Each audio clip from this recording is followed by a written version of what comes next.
Boom, boom, boom. Pow! It's 9 o'clock. Friday night. It's time for the realest talk in sports. We are called In the Paint. Yes, we are back specifically for what's going on in these world of sports. The NBA playoffs. Right now, there's a game in progress. We're talking about. Guess we'll get into that first. But before I do that, let me introduce you people to this square. The man that made this show, created the show, Mr. Mac 611. How you doing tonight, Mac? I'm good.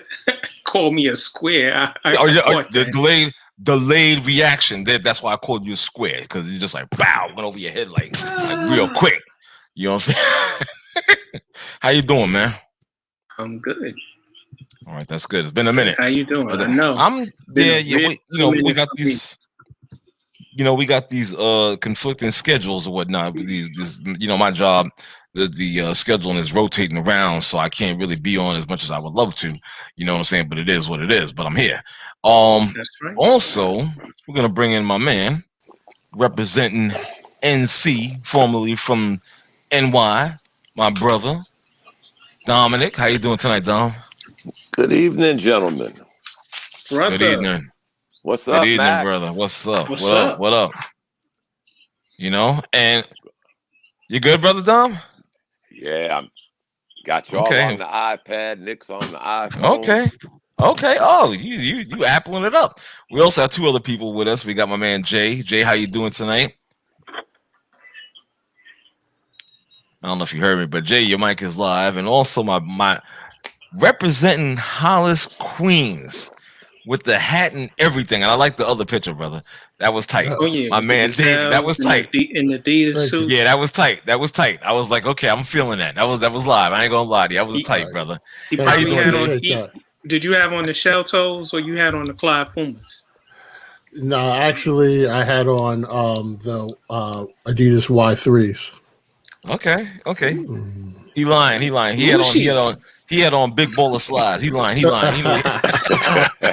ball of slides. Yes, he had the other big B, triple B, or it's like double B, whatever the case may be. Double B slides he had on. You know what I'm saying? So it's all good. It's all love.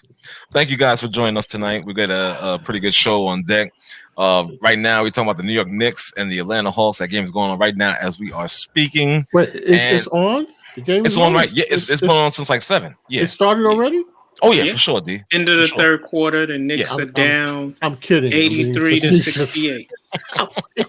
I'm being facetious. Almost made me spit my damn drink. Yeah, I saw that. Almost made me spit my damn drink. You know what? And it's no coincidence. I know you see the A on the hat.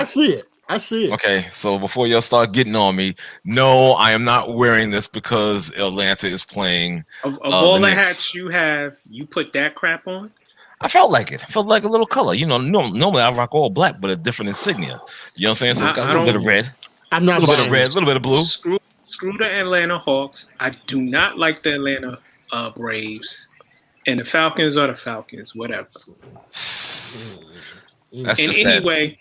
Half that arena is filled with New Yorkers anyway in Atlanta. Yeah, absolutely. Right. Whatever. You just mad. It's okay. It's all right. Just like I told that guy who is now he was formerly known as the Bishop. He is now known to me as Kittenhead.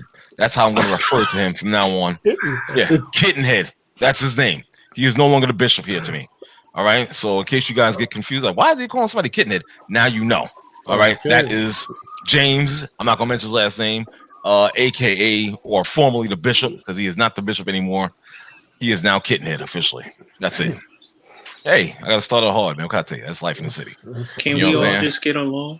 No, yeah, right? Absolutely not. Absolutely not. You talk. I am the hater of all haters. Hater supreme. The hater extraordinaire. Exactly. Let me tell you, I grew up, being a disciple of the following star of the Star and Buckwild show.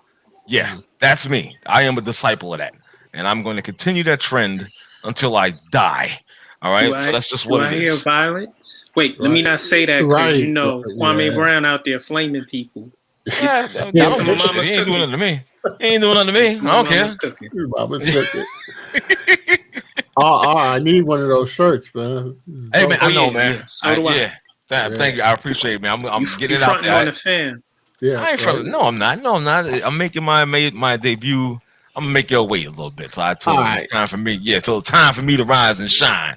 You understand? So you just have to wait in anticipation, so to speak. You understand? So there you go. When this time is right, y'all be hit off. Trust me. Yo, what's up with the Knicks, man? I gotta tell you, I'm gonna start this off real quick. What I'm seeing is a lot of struggle. And I see they started Derrick Rose and also Taj Gibson tonight. Right. A little bit of a change. I don't know. I was never really in favor of starting Rose, to be perfectly honest. But I do understand you want to get the offense rolling and whatnot. But what happens when you take him out to get, rested on the bench or whatnot? To me, it seemed like the offense was definitely struggling. You understand, during the course of this game when he was sitting, getting some rest. Well, the offense was not flowing correctly. And that's just my take. I could be incorrect. Right. I'm just going by what I see. So I know, Mac, you wanted to chime in and say something. What are you thinking? Randall and RJ got to step up. Currently, before tonight's game, from the 3 spot, shooting threes, Randall's 4 of 13, 30%, not good. And RJ was 3 of 11, 27%, not good. Rose has offset that a bit by averaging almost 22 points a game. And, Burks has been a godsend. The last game he was dropping buckets, and he's been playing well so far in his playoffs. And Quigley is Quigley. You get your 15 to 20 points from him. Randall, for some reason, is not shooting well right now. And Bullock has been playing. He's been steady. And Taj is steady. Obi Toppin has stepped up in the minutes he's given. And, on Atlanta's side, the guys that need to step up for them are Gallinari. Prior to this game, he was 3 of 16 from three land, 18%. Bogdanovic had the first game. He had a good game from the three line, and then the second game, not so much. He was 6 of 22, 27% from the 3 line. And Lou Williams, not looking like the Lou Williams we know and see and like. And Trae Young has just been carried. He's been carrying Atlanta both offensively, shooting and scoring wise, and also with the assists. Capella's Capella. The Knicks just need to be better offensively for them to win this series. Right. And they have to do what they did in the second game. I like the defense they played on Trae Young. They came with like a soft double at times. They were switching on him, bringing a longer player, and you got to be more physical with him. So, but I think this series 6 or 7 games. Who do you think comes out of this series in that 6 or 7 games that you said? Like, I'm putting you on the spot. That's right. Yo, I'm wearing orange tonight, so you know what's up. Okay. The Knicks, but again, they have to stop Trae Young, and they can't let Atlanta's other players get off. You can't let Bogdanovic have a game where he's 4 of 9 like in the first game. Tonight, thus far, he's been playing decently. Yeah, he's looking good. They got a nice lead. Exactly. Any other Dom, Dave, you want to take your shots? This series should be already 2-0 Knicks.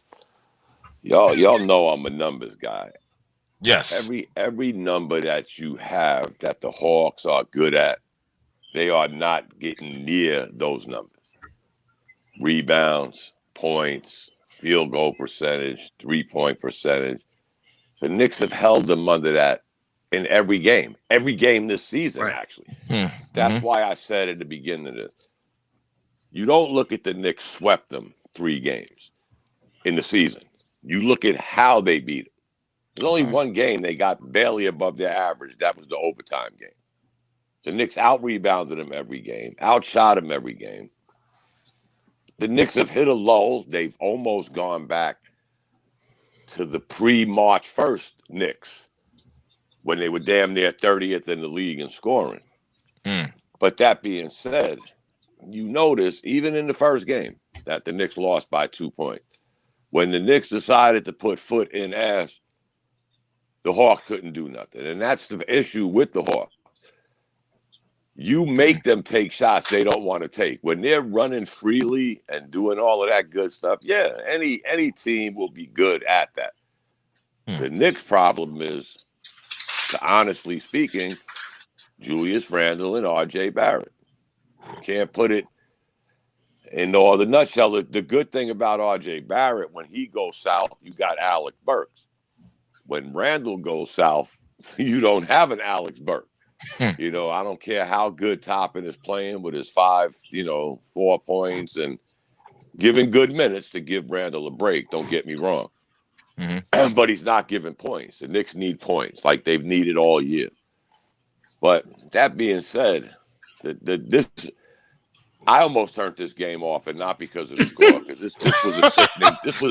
this was a sickening game from the beginning. It probably took them 15 minutes to play the first 2 minutes of the game. It was just, and I'm not one to blame refs and all of that. I don't do that. It was just extremely ugly that the way this game started. It kind of made you want to turn it off, but I'm a Knicks fan, so I'll hang in. Ride it out. You can't abandon. It was an ugly start. It was pathetic, actually, which takes us to another subject for another day. Them referees, but I'm not doing the Chris Paul. Don't get me wrong. Lord, I'm not doing Chris Paul. Yeah, we'll get into that a little bit later too. I'm sure. You know what I'm saying? Definitely, Dave. Let me have some of your early impressions. So I agree with Dom.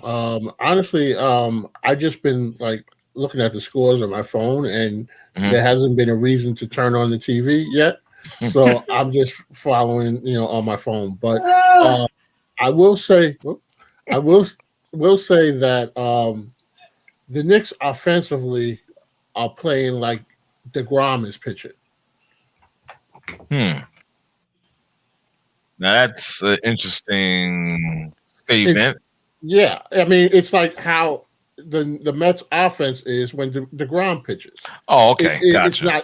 It's not there, No. and they don't look comfortable in running their sets, and they look like they're reverting back to where they're not spacing properly, and Randle.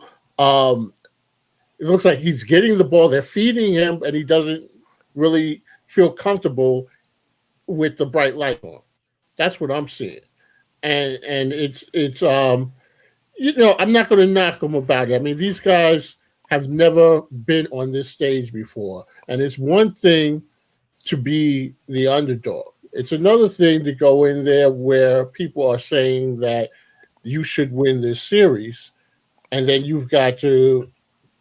You got to come through, and I think some of that is might be some nerves, but this is why in a 7-game series, players adjust and they get more comfortable because they saw what they could do in game 2, even in game 1 when they came back and barely lost that one.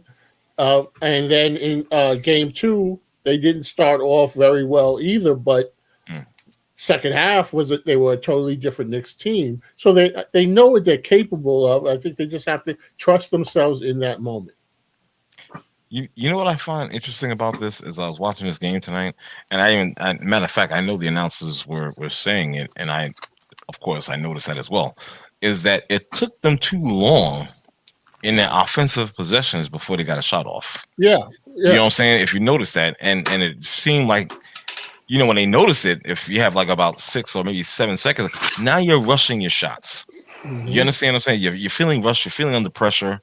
Right now, it's not looking good. I don't know if they can make a comeback. First of all, they're not home, and I know there's a lot of transplanted New Yorkers that are in Atlanta. I get that, but it's still not MSG. You understand? There's no way you can compare the energy of what is it, State Farm, arena, whatever it's called, right? You Yeah. can't compare that to an MSG. You understand? As far as the electricity that goes on during the games and whatnot. You understand? I've been there. Where at State Farm or at okay. State Farm. I've been there like 2 or 3 times. Okay. And actually maybe about 3 or 4 years ago I saw Knicks at Hawks. Okay. And the atmosphere is there's no place like very few places play like MSG. For sure. But it was a very pro New York crowd. Okay. Until the Hawks actually won the game. It was a close game. Hawks won it, and then you started hearing the Atlanta fans when they realized, okay, we're going to win, and then they felt like they could stick their chest out. But there were a lot of New Yorkers there, and for a long time, they were drowning out the Hawks fans. And Atlanta, I think I might have said this in the text group, but Atlanta is not a great sports town when it comes to basketball. Right. You could literally, for these games, walk up there and buy tickets. I mean, you haven't been able to do that. I used to do that in the 80s at Madison Square Garden, when you could walk up there, Definitely. My wife and I at the time, we were dating, and it would be like a Friday night. I'd pick her up from work and say, well, there wasn't a movie we wanted to see. Hey, the Knicks are playing, and we'd walk up to the Garden and buy a ticket and get decent seats. That's the way it is in Atlanta, and most people come to see the other team. So I've seen the Warriors there when they had Durant. Okay, and so the crowd is very pro the visiting team. Wow, they just don't really give it them.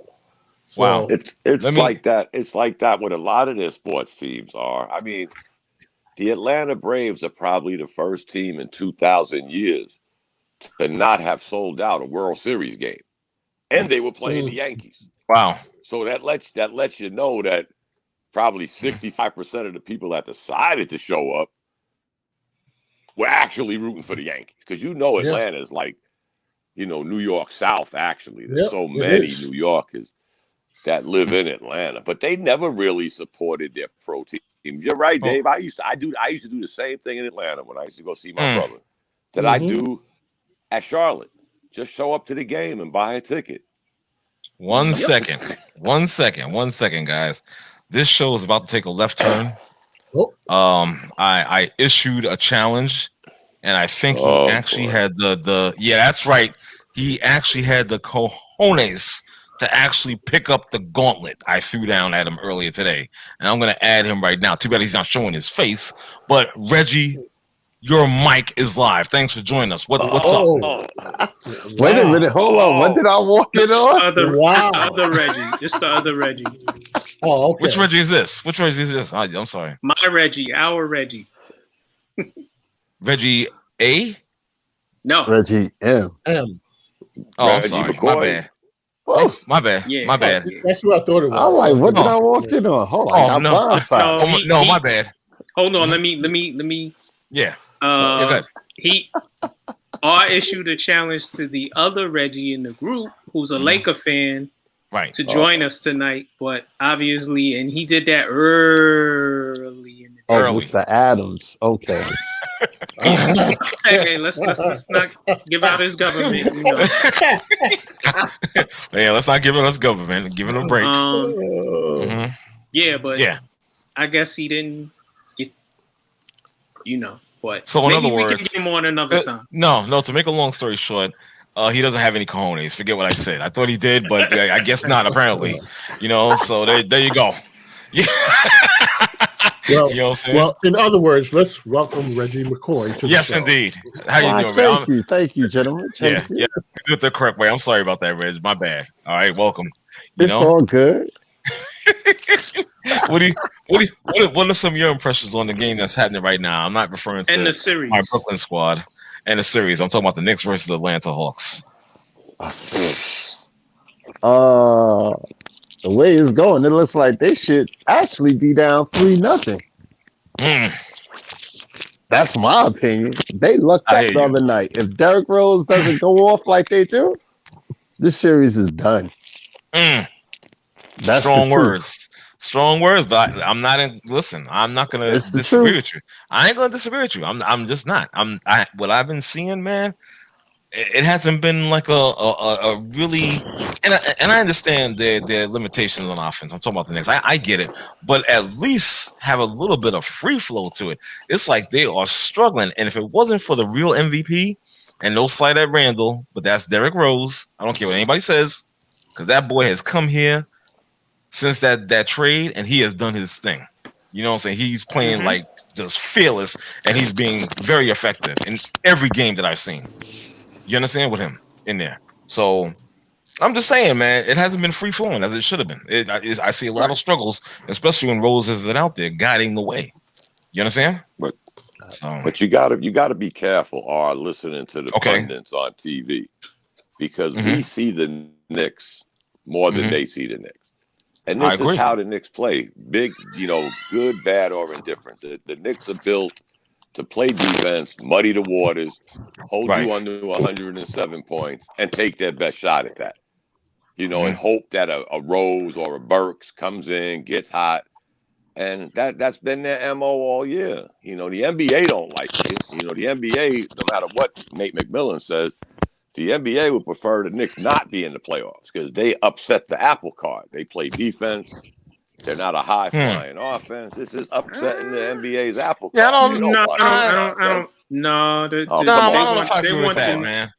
They want the Knicks in the playoffs. They may not want them to win, but they want them in the playoffs. They want the Knicks in the playoff for the revenue, and it proves true. Because do you know that the Knicks Hawks game 1 was the highest rated playoff game on TNT in 5 years? In 5 years. 5 years. That's amazing. The NBA wants them there for the New York atmosphere, the revenue, but they don't want them in there with their play. This isn't the NBA, guys. The NBA is run, gun, shack up all the threes you can, and hopefully you outscore the other team, like Portland. Portland don't stand a snowball chance of hell of beating anybody in the playoffs the way they play defense, so they'll just run and gun and hopefully outscore the other team, and that's the makeup of the NBA now, guys. We've seen this. We've talked about this for how long?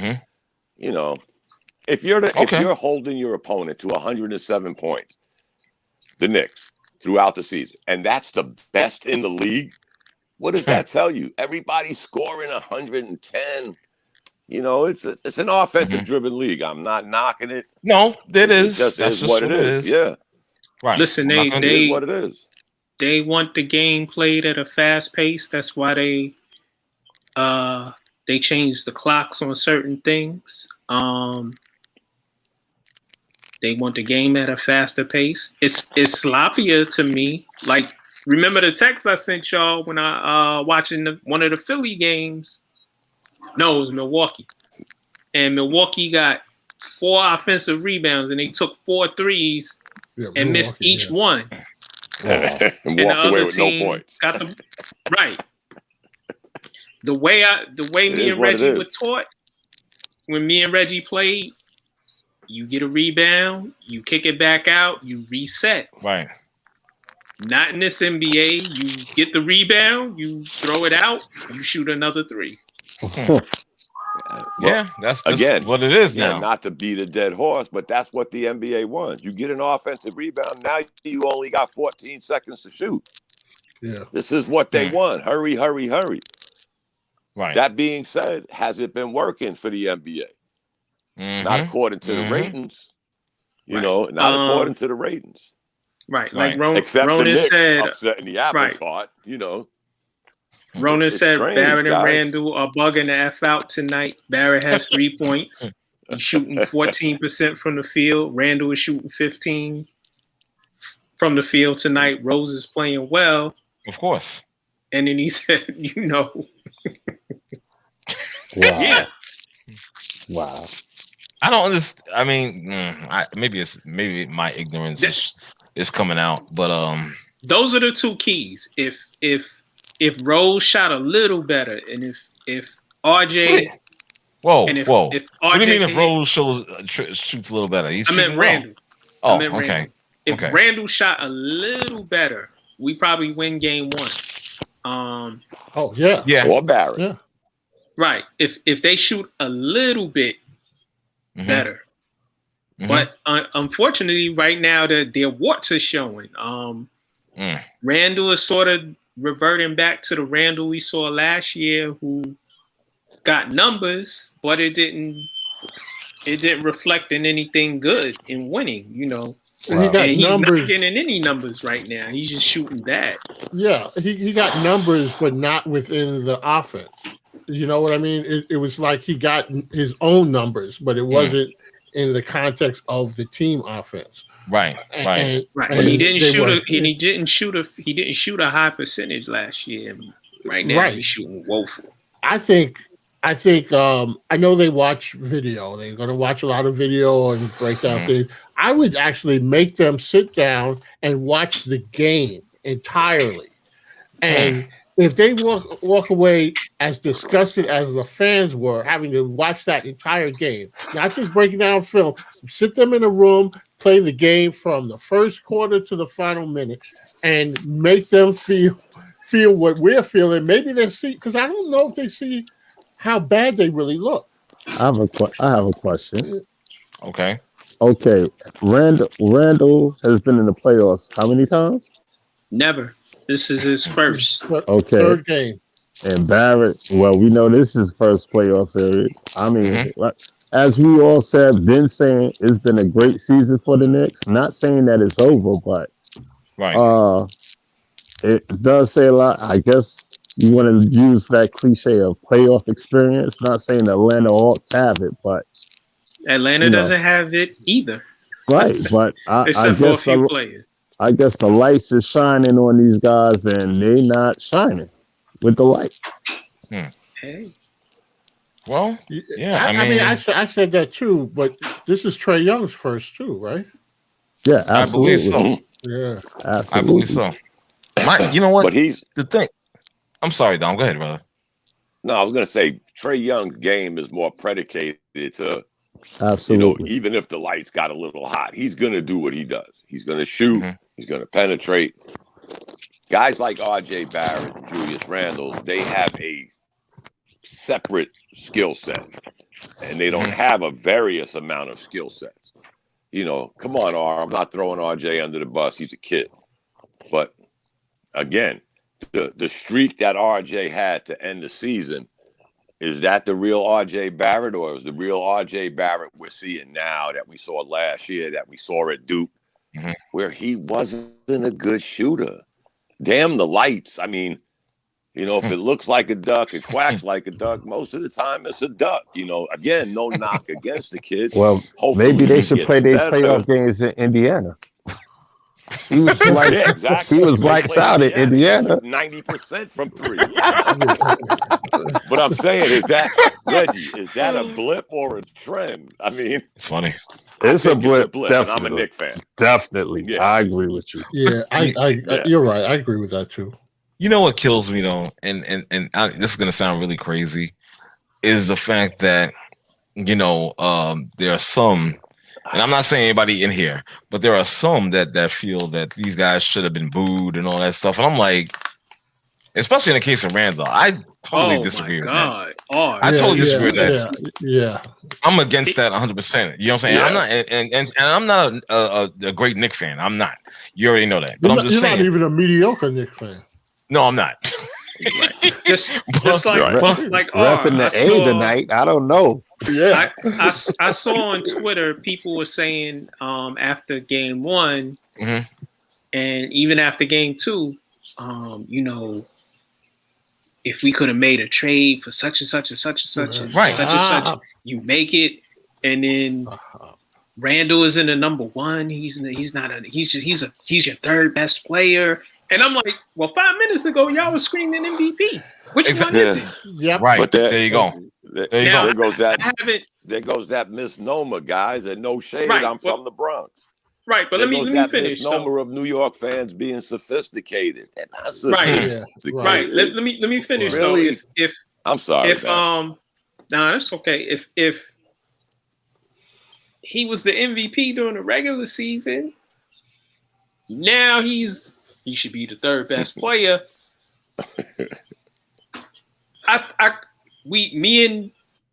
Me and Dom stated that he's not shooting well right now. Mm-hmm. Right.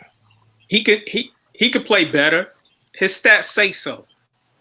He played well all season. He rarely had 2 or 3 bad games in a row. So the fans just like to flip like gymnasts. Word. And you got that right. I'm not down on him because he's shown he can carry a team. He's carried us all year. He's the reason why they're there. One of the main reasons. Right. Exactly. We're talking about Randall, right? Yes. We're talking about Randall. Oh, I thought you said Aaron. Oh no. I'm sorry. But my question is, do you think the problem stems from him being in the limelight right now? There's a lot of pressure. Maybe. There's a lot of pressure. This team hasn't been in the playoffs for quite a few seasons. You understand? And with the expectation of the fans, as you know, we already know how Nick fanaticals are. Not fans, but fanatic. No, hold on. Hear me out for a second. Fanaticals, we know they are. You know what I'm saying? And do you think that the pressure has been just overwhelming for him, and he's been feeling it, and it's showing in these games? Maybe. No. Maybe, but I think no. He's taking bad shots. And Atlanta's playing hard defense on him. They come in with doubles. They are. Yeah, When he touches the ball, they building a wall. Yeah. Not letting him drive. Usually he has lanes where he could drive. He's not taking wide open shots anymore. Those are few and far in between.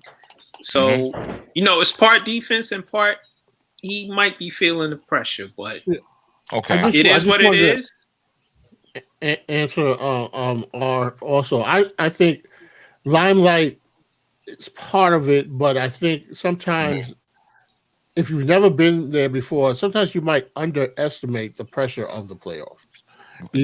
So it's not necessarily that you can't handle the spotlight or whatever. It's that you may go into it thinking that it's the same as the regular season, where things are the stakes are so much greater. But if you've never been in that situation before, you may not consider how that really feels when you're actually in it. And so you may think, well, I can do what I did in the regular season. Well, things change in the playoffs, and in a 7-game series, they're going to pick out the guys that they're going to put that defensive energy on. And he is one of them, which is a testament to his season that he had. Because we're talking about last year, the Julius Randle of last year, fans were looking at, getting rid of him. And so he wasn't the focal point on somebody's, whiteboard in the locker room.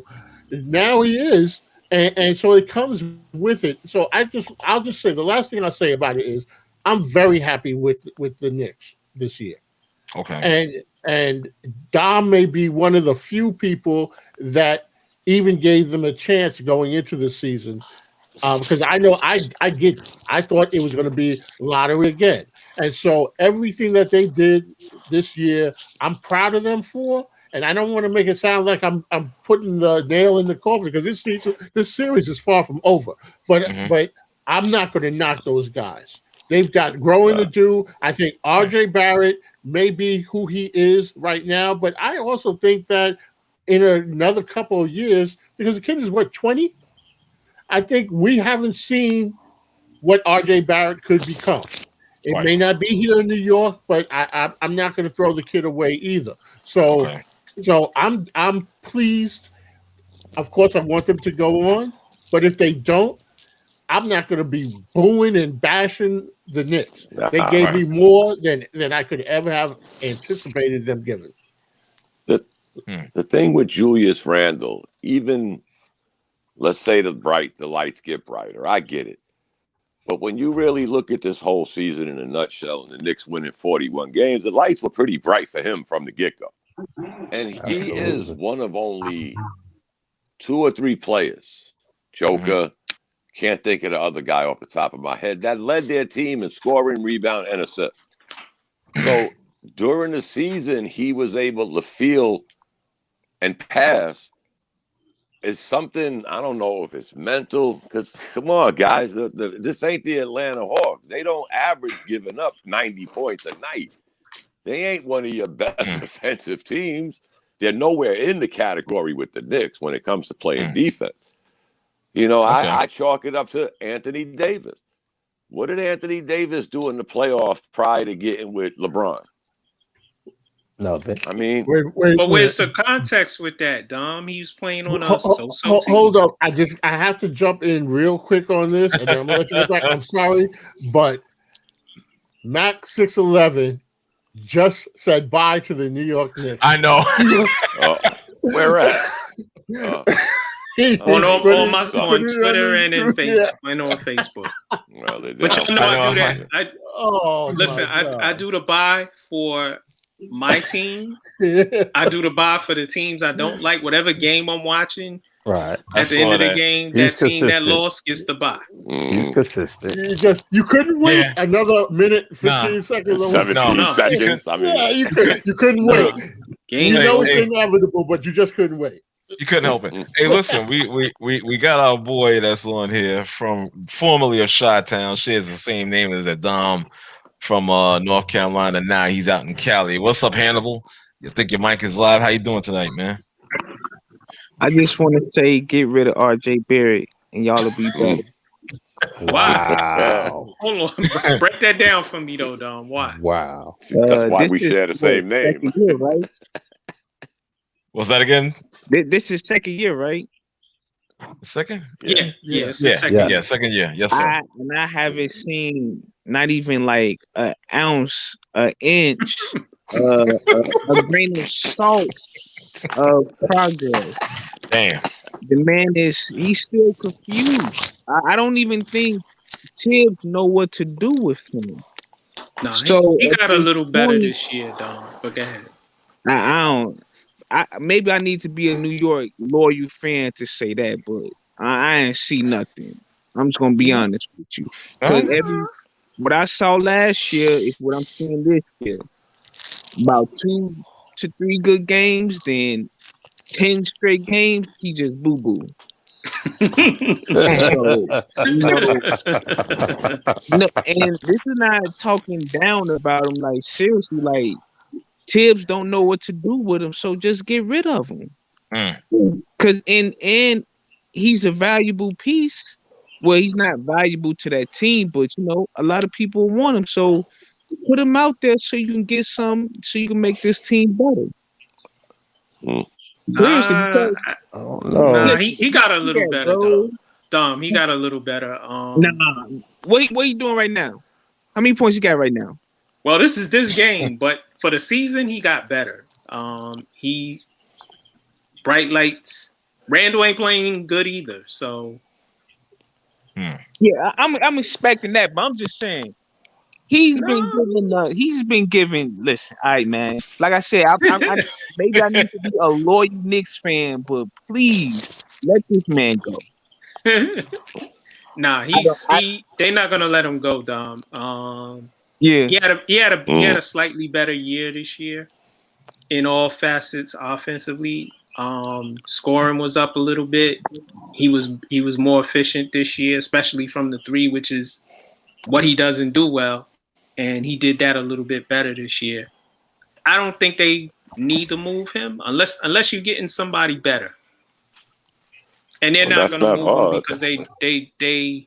I think they can get somebody better, but you know how third year though, But you know how organizations are. If they draft somebody, they tend to hold on to them. Especially,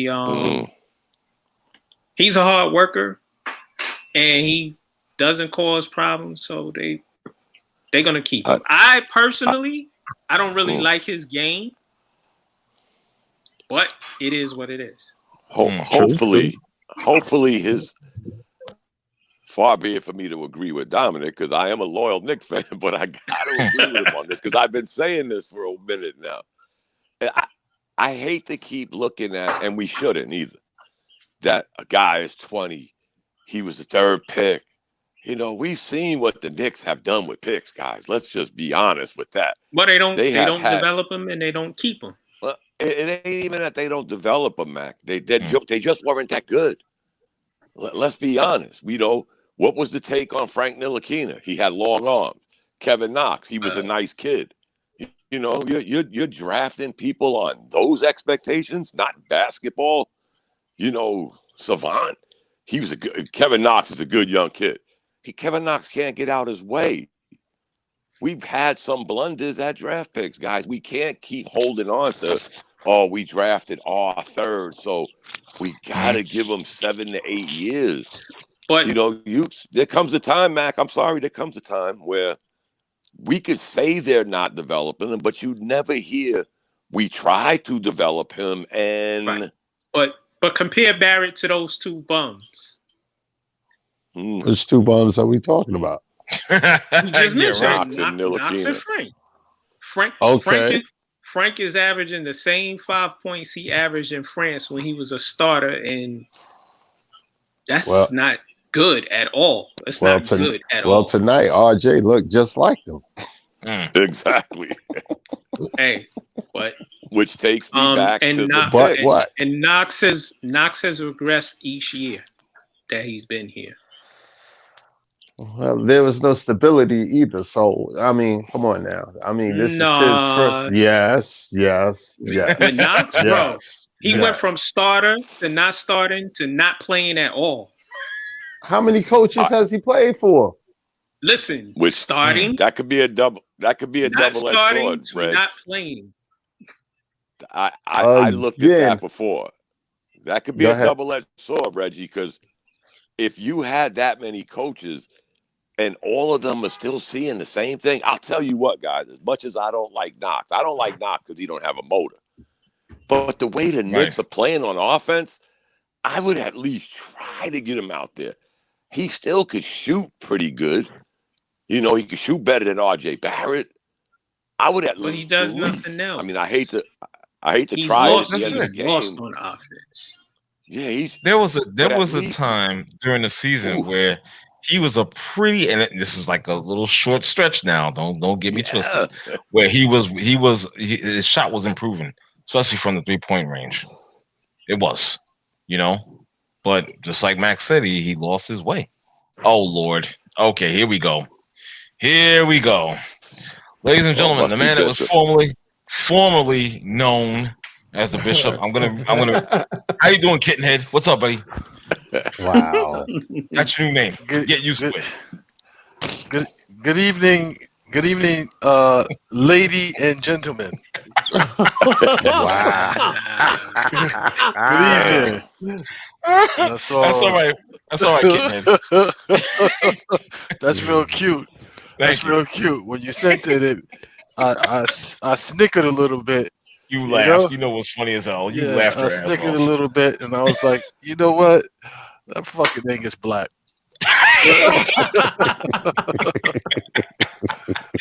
I'll let you know. So you made me curse. Exactly. I'm accomplishing great things there. You made me curse. So let me have your take. I know you watched. Did you watch the whole game, brother? I watched most of it. Okay. So I mean, it's 2-1. I think Randall has to get adjusted to the fact that people are starting to pay attention to him and stop playing so scared. It's like you've been balling all season. Like this is nothing. This is nothing like new. Like wow, beating, doing exactly what you've been doing. Like why should this change anything? Like John Collins can't guard you. Like none of those dudes can guard you. It's like I think what he's doing is like pounding the ball too much. Part of what got him the most improved player is he's been playing and having like intent. Like, okay, well, this is what I'm doing. I'm going to take 3 dribbles over here, and then I'm rising up for the shot. Or if I'm dribbling, if I'm penetrating, that's what I'm doing. Now it's like he's dribbling from side to side, thinking about it, waiting for them to come double team him. And it's like I would think that this would be in your wheelhouse if they want to double team you down low because you like doing that bull in the China shop play anyway. So go up and get the foul. You know how I feel about RJ. You know how I feel about RJ. Yes, this is well chronicled. We not how you feel about RJ, brother. Now I don't know about this. I don't know who this user is, and I'm not going to be insulting. Trust me, I'm not. I'm very respectful that you joined us, but I don't know about this one. I think the Knicks will. Oh, that looks like Reggie. Oh, really? Look at how you wrote that. Oh my God, I think you're right, Reggie. Okay, you know what? I'm gonna try my best not to curse. You just got catfished. He said send him the email. Send him the email. I did send it to him. I sent it to him. Okay. Right on the live broadcast, you got catfished. Wow. Exactly. That's amazing. You talking about you want Angus? Well, you got Angus. Get your ass on here. Come on. I sent you the email link. What's the problem? Do we not know how to use the email? I mean, just Jesus Christ. All you got to do is click on the goddamn link. It's not that difficult. Hello? Jesus. Talk about, I want Angus. Well, motherfucker, bring your ass on. Shit. Talking that bullshit. See, now you're making me curse. Piss me off with that nonsense. Dang. Nice. Fucking guy, man. I'm like, yo, you serious, dude? Let's move on to some other games and other. I'm sorry. Continues. Yeah, I'm sorry. He just ticked me off with that one. I'm like, oh my God, catfish. Anyway, let's talk about. Well, you know what? I would talk about my team, but they're having a little hard time out in Boston. That's okay. That's all right. Oh, Boston got to get one. Yeah, they got to get one. I'm not worried about them. But I want you to know. I just want you guys to open your eyes, see that the team that had so much worries about their defensive capabilities has been playing pretty good defense. I just want you to point that out to you guys if you watch the games. I did, and I've seen a defensive presence out there. You understand? What are you talking about? Did you see game 2? Did you see game 2? I'm talking about Brooklyn and their defense. Dude, Celtics can't make a shot, bro. Wait a minute. Wait, you coming on a live broadcast to talk about kicking a sick dog? Are you kidding me? Oh Lord Jesus! It's like, yo, the dog is sick in Boston. You kicking him in his gut. Oh my God! And you coming on here bragging about that? I am bragging about it. Exactly. Have some decency. That's because you bastards just have hate for Brooklyn. You don't want to acknowledge them as the new sultans of basketball in New York. You still want to hang on to your little porous Knick dreams and stuff, and hang on to that nonsense. It's time to let go. There's a new king. There's a new king in New York NBA basketball. Ladies and gentlemen, let's please note that In the Paint does not condone drug use, hallucinogens, narcotics. Just say no. Just say no. That's all I gotta say. First of all, logic and reason has left the building. What's up with Kyrie Irving, though? What you mean, Don? I think he only got like 2 points in this game. Yeah. And my thing is, like, he's a hell of a basketball player, but he talks so damn much. So if you had something to say about the Boston fans, right? You would think today he would have 35 points by halftime. Mm-hmm. That's true. Right. He left his sage in Brooklyn. Listen, I want to say this, right? This is why people say certain things about the players, and other people think that, people are taking personal shots at them. But it's like, cut the tomfoolery out and play ball, please. That's all. Just play ball. The man only got 2 points. I don't get it, yo. Classic. And he Kyrie. only took 5 shots. He's his own worst enemy. Oh, come on. I know you're a newly found Nets fan. Listen. Trust me. I hope. Listen. You've been a Net fan for 10 minutes, but Look, Get the fuck out of here, 10 minutes. Are you serious? Dom, I've had this Nets hat longer than Roddy's been a fan. Hey, I know. You know what? Y'all So in other I words, you were repping for them. You were repping for them when they had what was the last Kevin coach? Garnett. Yeah, Kevin Garnett. no. Man. What's That's the right. last coach they had? What's the last coach they had? Hold on, Bishop. We could go back to when I met you guys, and we were doing this just on the phone. And it was then you denounced, like you were King Jaffe from Jumunda. You denounced your nickname. So that wasn't even 2 years ago. Please. And at that time, he was That looking being for a said, new team. I He hope was looking for a new Boston. team. Whatever. Don't make me go back and pull up the archive. I've been Max 611. Can you vouch for me, please? Okay, did I not write that article for what was that? What was that thing we was using at the time? Yeah. Don't do it. Don't get pulled into his shit. Don't get No, pulled it's into not it. getting pulled into a shit. He knows I'm right. He knows I'm correct. Dude. What are you talking about? Black voices on AOL? Damn, No. I thought R got mad at me and cut my screen off. No, it's not even me that. out. I forgot. WordPress. WordPress, Yeah, WordPress. That's what it was. WordPress.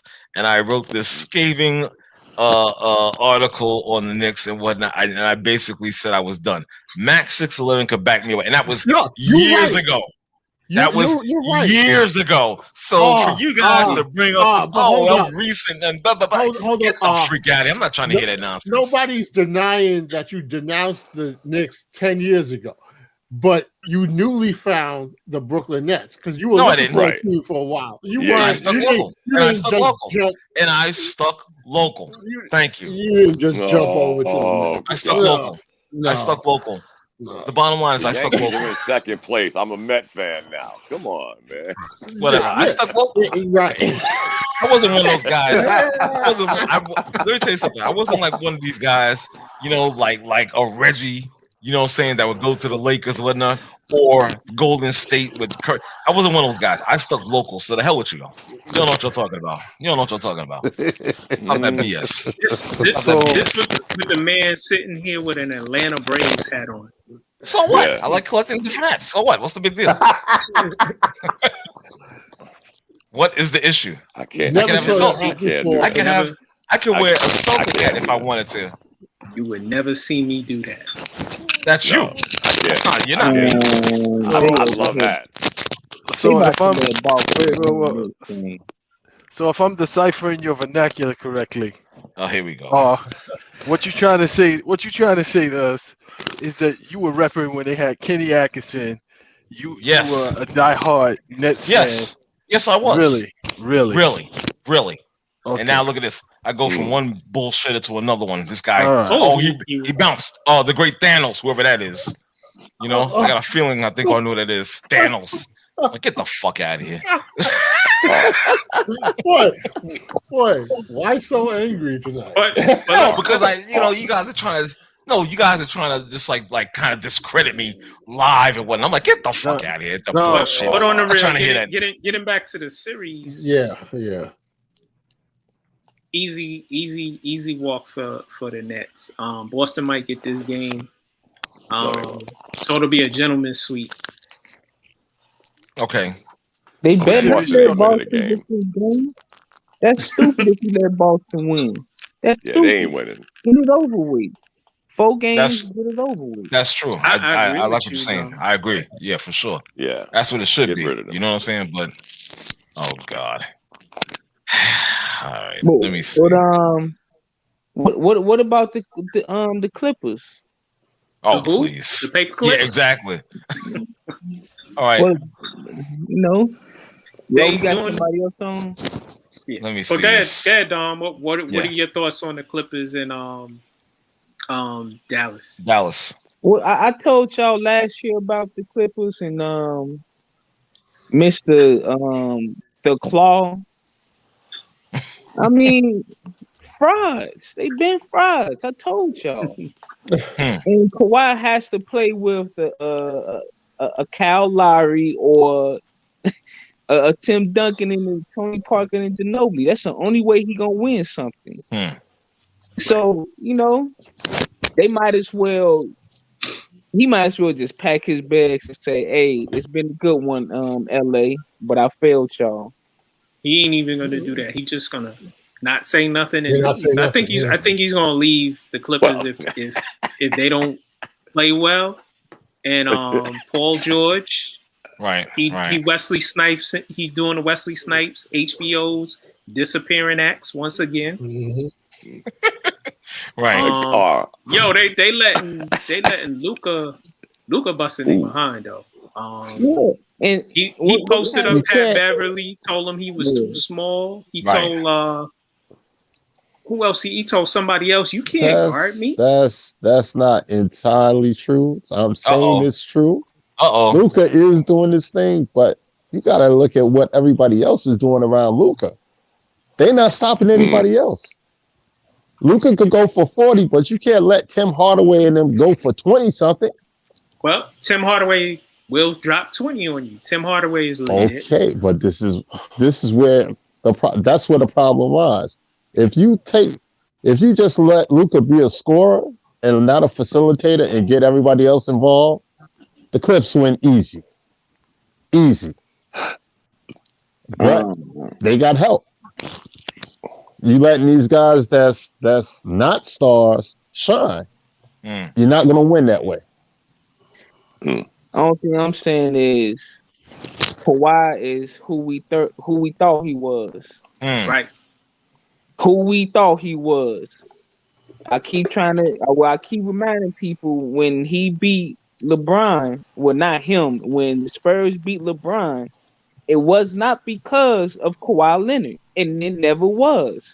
And he should never got that MVP anyway in the finals. Only thing I do is look at the game, look at the stats, and then you be like, oh. Hold on, gentlemen. Yeah. Oh, boy. Hold on. I don't know who this Thanos guy is. Who is Thanos? Your mic is live. Thuros? Hello? Is that Thuros?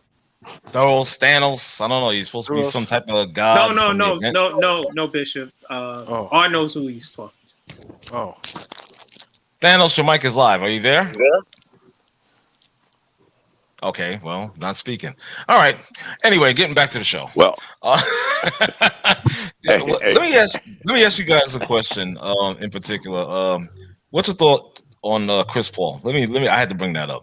Oh, his usual injury. Yeah, he is who we've always said he is. This is why I didn't want him on the Knicks. This is why I told Knicks fans they don't need Chris Paul because Chris Paul is going to get injured, and he's injured again, and now it's affecting Phoenix. And now LA is putting a clinic on them. It ain't Chris Paul. It ain't Chris Paul's fault. It's that referee that's refereed his last 11 losses. Chris Paul. That's not from me, guys. That's from Chris Paul. That's from Chris Paul, yeah. I didn't say it. I'm just relaying it. But I will say this. The referee had a hell of a comeback without using names. Yeah. He said he did. Some players that just happen to get hurt in big games. Right.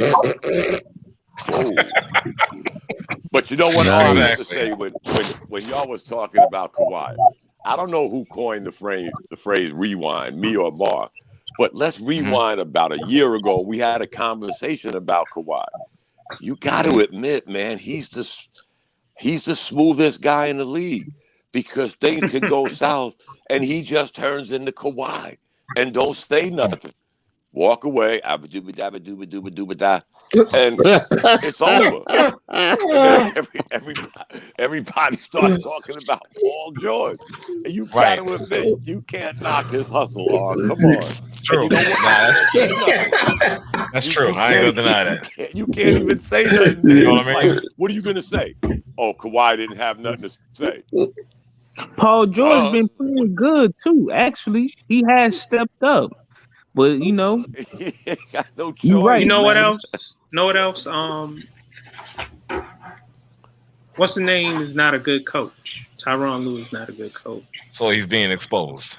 In other words, listen, you got Kawhi Leonard, you got Paul George, you got the other players they have. They have a talented team, and I just think it goes back to what.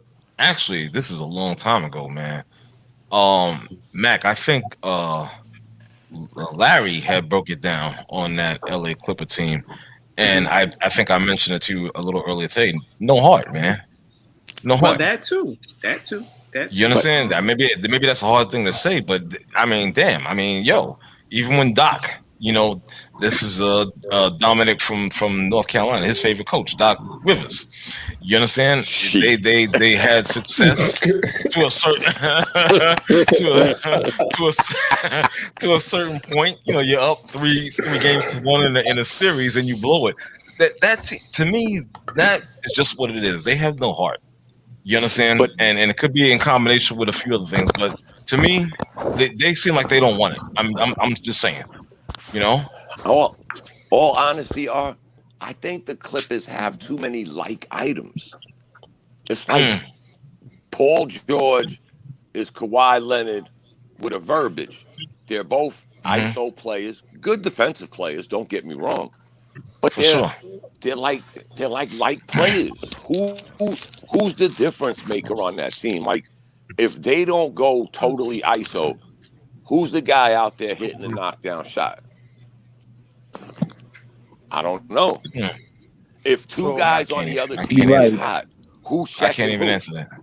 They don't even play Luke Kennard. Yeah, and I thought who can hit an outside shot? Yeah, I thought that's why they got him when they don't even play him. So the problem with to me, this is the Bishop talking. The problem that I see with the Clippers is that they have three top-notch defensive players. They got Paul George, Kawhi Leonard, and Nicholas Batum. Why do you have Patrick Beverley in the game where they keep running that screen, the screen up top so you could get the switch, and then he just takes advantage of it. They run that play like 5 to 7 times a quarter, and he scores on it just about every single time. And now you get in a groove, and now he's gotten layups, fallaways. Now he goes out to the 3-point line and hitting step back 3-pointers, and he hitting everybody off, hitting Tim Hardaway Jr. off, and it's like, dude, like, keep those 3 guys in the game whenever he's in the game, so that there's no mismatch when they set that screen. It's like you flaring him to either Nicholas Batum, you flaring him to Kawhi Leonard, or you flaring him. You give him a steady diet of that, and it's not to say that he's not going to score. Not to say that he's not going to score, but it ain't going to be easy, and he ain't going to have all of that freewheeling and getting everybody involved and so forth and so on. And them other dudes like Brunson and you can put those dudes on smash, like Porzingis and these guys. Put these dudes on smash, and that's the end of Dallas. It seems like everybody's waiting for everybody else to do something. When I watch them play, it seems like everybody else is waiting for. So Paul George is waiting for Kawhi. Kawhi is waiting for Paul George. And then after those two, there's nobody. So nobody wants to step up and take ownership. Now, unfortunately for the two of them, they chose the wrong franchise.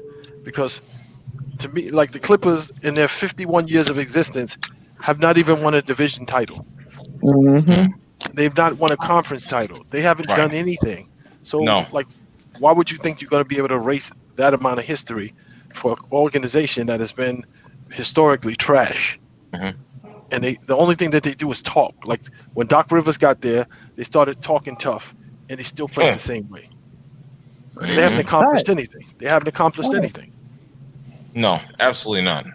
But even that being said, guys, when you go out and you acquire all of this talent, you gotta somehow. I understand what Bishop is saying. Their history.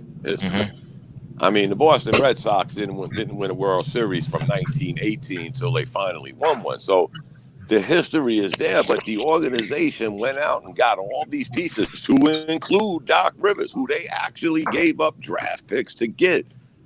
And he blew 2-3-1 leads. And let's be honest, guys, they weren't the least talented team in the Western Conference during none of that span. I'm not talking about Bishop's history. I'm going back a good 7-8 years. They were a good contending team. Somehow, some way. They've always had times where they've always had good talent. They just curse. Yeah. Injuries. Sterling. Right. We have a history of racism. They have a history of racism in our organization, and it goes way back. And it's kind of like, you know what? But Bishop, in spite of the owner being who the owner is, they still have always had talent. Right, that's what I'm going back to the 80s, going back to the they had Danny Manning, the late 80s, Danny Manning into the 90s, 2000s. They've always acquired talent. Yeah, but they've not done anything talent? with it. What talent? Huh? What talent? You talking about what? Corey Maggette, Danny Manning? Those are the only names. Lamar Odom, whoa! Stop. Let's take that. Lamar Odom. Yes. Who else? Darius Miles, Quentin Richardson. Like that was a good listen, man. We can just go recently. They were all right. Blake Griffin, DeAndre Jordan, JJ Chris Paul, Jamal Crawford. Even with that, talent, I don't know what I'm saying. Even with that, the franchise is just not good. That's it. Like, so they were playing the best personnel that they had. They were playing for a racist prick with the best personnel that they ever had, and they couldn't crack the ceiling with all of that talent. They're just a cursed organization. It's almost like Sacramento. And if you can remember, back in the 80s, no, Sacramento is just bad. I'm saying back in the 80s and the 90s, teams like players would get sent to exile. At one of those franchises, you either went to Golden State, Sacramento, the Clippers, or the Wizards. When they couldn't find, like, when you were good enough to play in the league, but you were a problem wherever you were. So those franchises never really had. I think I can only remember when Danny Manning was there, they were trying to have some sense of legitimacy, and it was just him, and they had nobody else. So he would get numbers, and he was pretty good, but the rest of the team sucked. He sucked ass. Danny Manning. Yeah, but even the Kings had a little run back when they used to battle the Lakers. They had a short run with Divock, Weber. They had a little run. Jay Will. Yeah, I mean, I just can't put my finger on the Clippers. Some teams just can't seem to get over the last time an owner took a jump shot. Right. I'm just saying, he's the guy, whoever he is. Again, they've acquired some good-ass talent over the last maybe 10 years. I'm sort of leaning toward Bishop. I'd like to say the curse of the Bambino, but I can't remember the last time the Clippers won a championship. So they haven't. I don't know who they ever sold. You know what I'm saying? I don't know what it is. Yeah, I don't know. They just can't get over the hump, regardless of what they put together. It always seems like there's something. Really, are they better than Dallas, fellas? Like, on paper, are they better? They should be. Why not? They should be. I could say that. They should be, but you got one fraud on the team who's causing a lot of chaos. He's quiet. Very deceptive. Wow. Who got the fire engines going in the background? that be Oh, good. Yeah, so on paper, if you look at the personnel of the Clippers on paper, Dallas shouldn't even be in this series because if you put somebody on Luka, that's the cog right there. You double team him, get the ball out of his hands, and you force Porzingis, Tim Hardaway Jr., the rest of the crew. You force them to win the game from quarter one. And that's a simple gameplay. So is this also on Tyronn Lue? Absolutely. He can come up with the game plan, just like Doc Rivers did last season. What game? So he said he could. If I tell you, so again, all season long, all I've been hearing is about how Paul George, Kawhi Leonard, and they acquired Nicholas Batum are some of the top perimeter defensive players. Nicholas Batum is not a great defender. Stop that it. we haven't. He's long. He stays in. He's in not a between great defender. He's not a great defender. So why did they get him? Why did they get him? Why did they get him? Stop it. I'm saying, why he's did they not a get great him? defender. Why did they They get got him? him on the cheap. But I'm saying, No, they didn't. He's making $27 million a year. so they got him. Not anymore.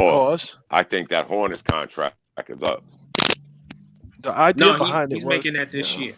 But go ahead. Go ahead, Bishop. No, I'm saying the idea behind that was you wanted to have top-notch perimeter defensive players, so that when you face the LeBrons, when you face the Lucas, when you face the top-notch perimeter offensive players, that you had an answer, and it was coming in waves. The answer that you had was coming in waves. When has Nicholas Batum been a great defender? He's the prototypical. He's 6'8", 6'9", long but when has he arms. been a great defender? He's always been a decent defender. Who's he He's locked always- down? Who's he Portland, locked down? when he was in Portland, when he was in Charlotte, that was his thing, defense. He ain't That was locked his thing, nobody down. defense. Stop it. I'm saying, who's locking anybody down? Well, see, now you're talking. Who's locking anybody down in the league now? Who's locking? Nicholas Batum is Really? not a great defender. Who's locking anybody down in the league? It's more of being able to guard smaller players, being able to guard perimeter players. And it seems like if I'm the coach and I come up with a game plan, and you guys go out on the court and don't follow the game plan, whose fault is that? One caveat, Mac. Nicholas Batum has a 1 year, $2.5 million contract. Oh, okay. So he that got his being big said- money though. Right, but that being said, you're paying $70 million for two guys that are supposed to be stellar defenders, and you ain't putting near one of them on this one guy. Damn, Nicholas Batum. You got two of them that you say are stellar two-way players, and nobody said, "Hey, how about you go check Duncan?" They're scared. Nobody said that. Scared. No heart. Well, they I did go back put to no heart.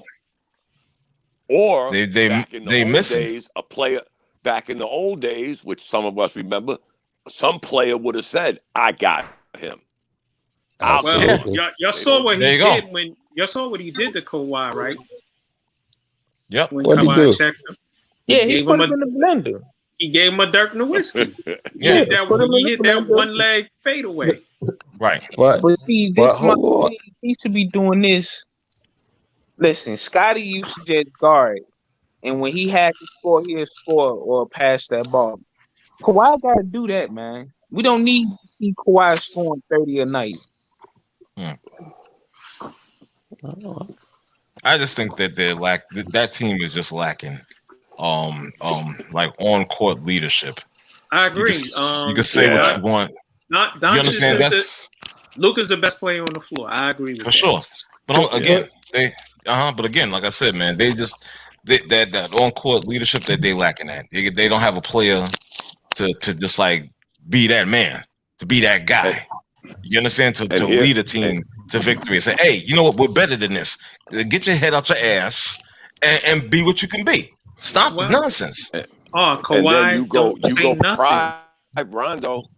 You get Rondo to come in to at least show some of that. And where's he at? On the bench. I'm confused. You know what I mean? I am. I ain't no Clippers fan. Trust me. I could give a damn if.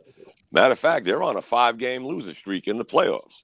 Yeah, they are. That's right. That's factual. Right Go there. back. We could add Doc Rivers and Tyronn Lue. Tyronn, whatever the hell his name is. They done lost 5 in a row, guys. Quiet as it's kept.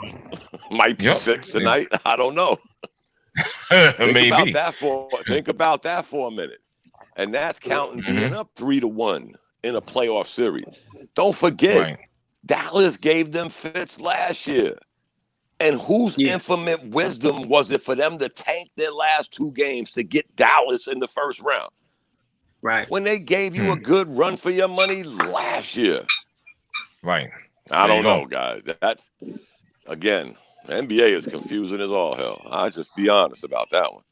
That's a confusing situation they put themselves in. Hey, yeah, that is can I strange shit. Can we move on to a team and in particular a player that I'm not too crazy about, and they have a commanding 3-0 lead in the Eastern Conference in this first round? I'm talking about Milwaukee Bucks, and by the way, hashtag fuck Giannis. That's right. Don't care. Bishop, give him the Holiday is the difference. Don't like that guy. Don't like him. Holiday is the difference. So not Holiday.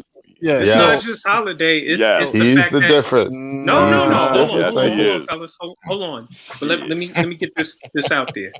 The Miami Heat have no height, no length, no toughness. That's why they're losing.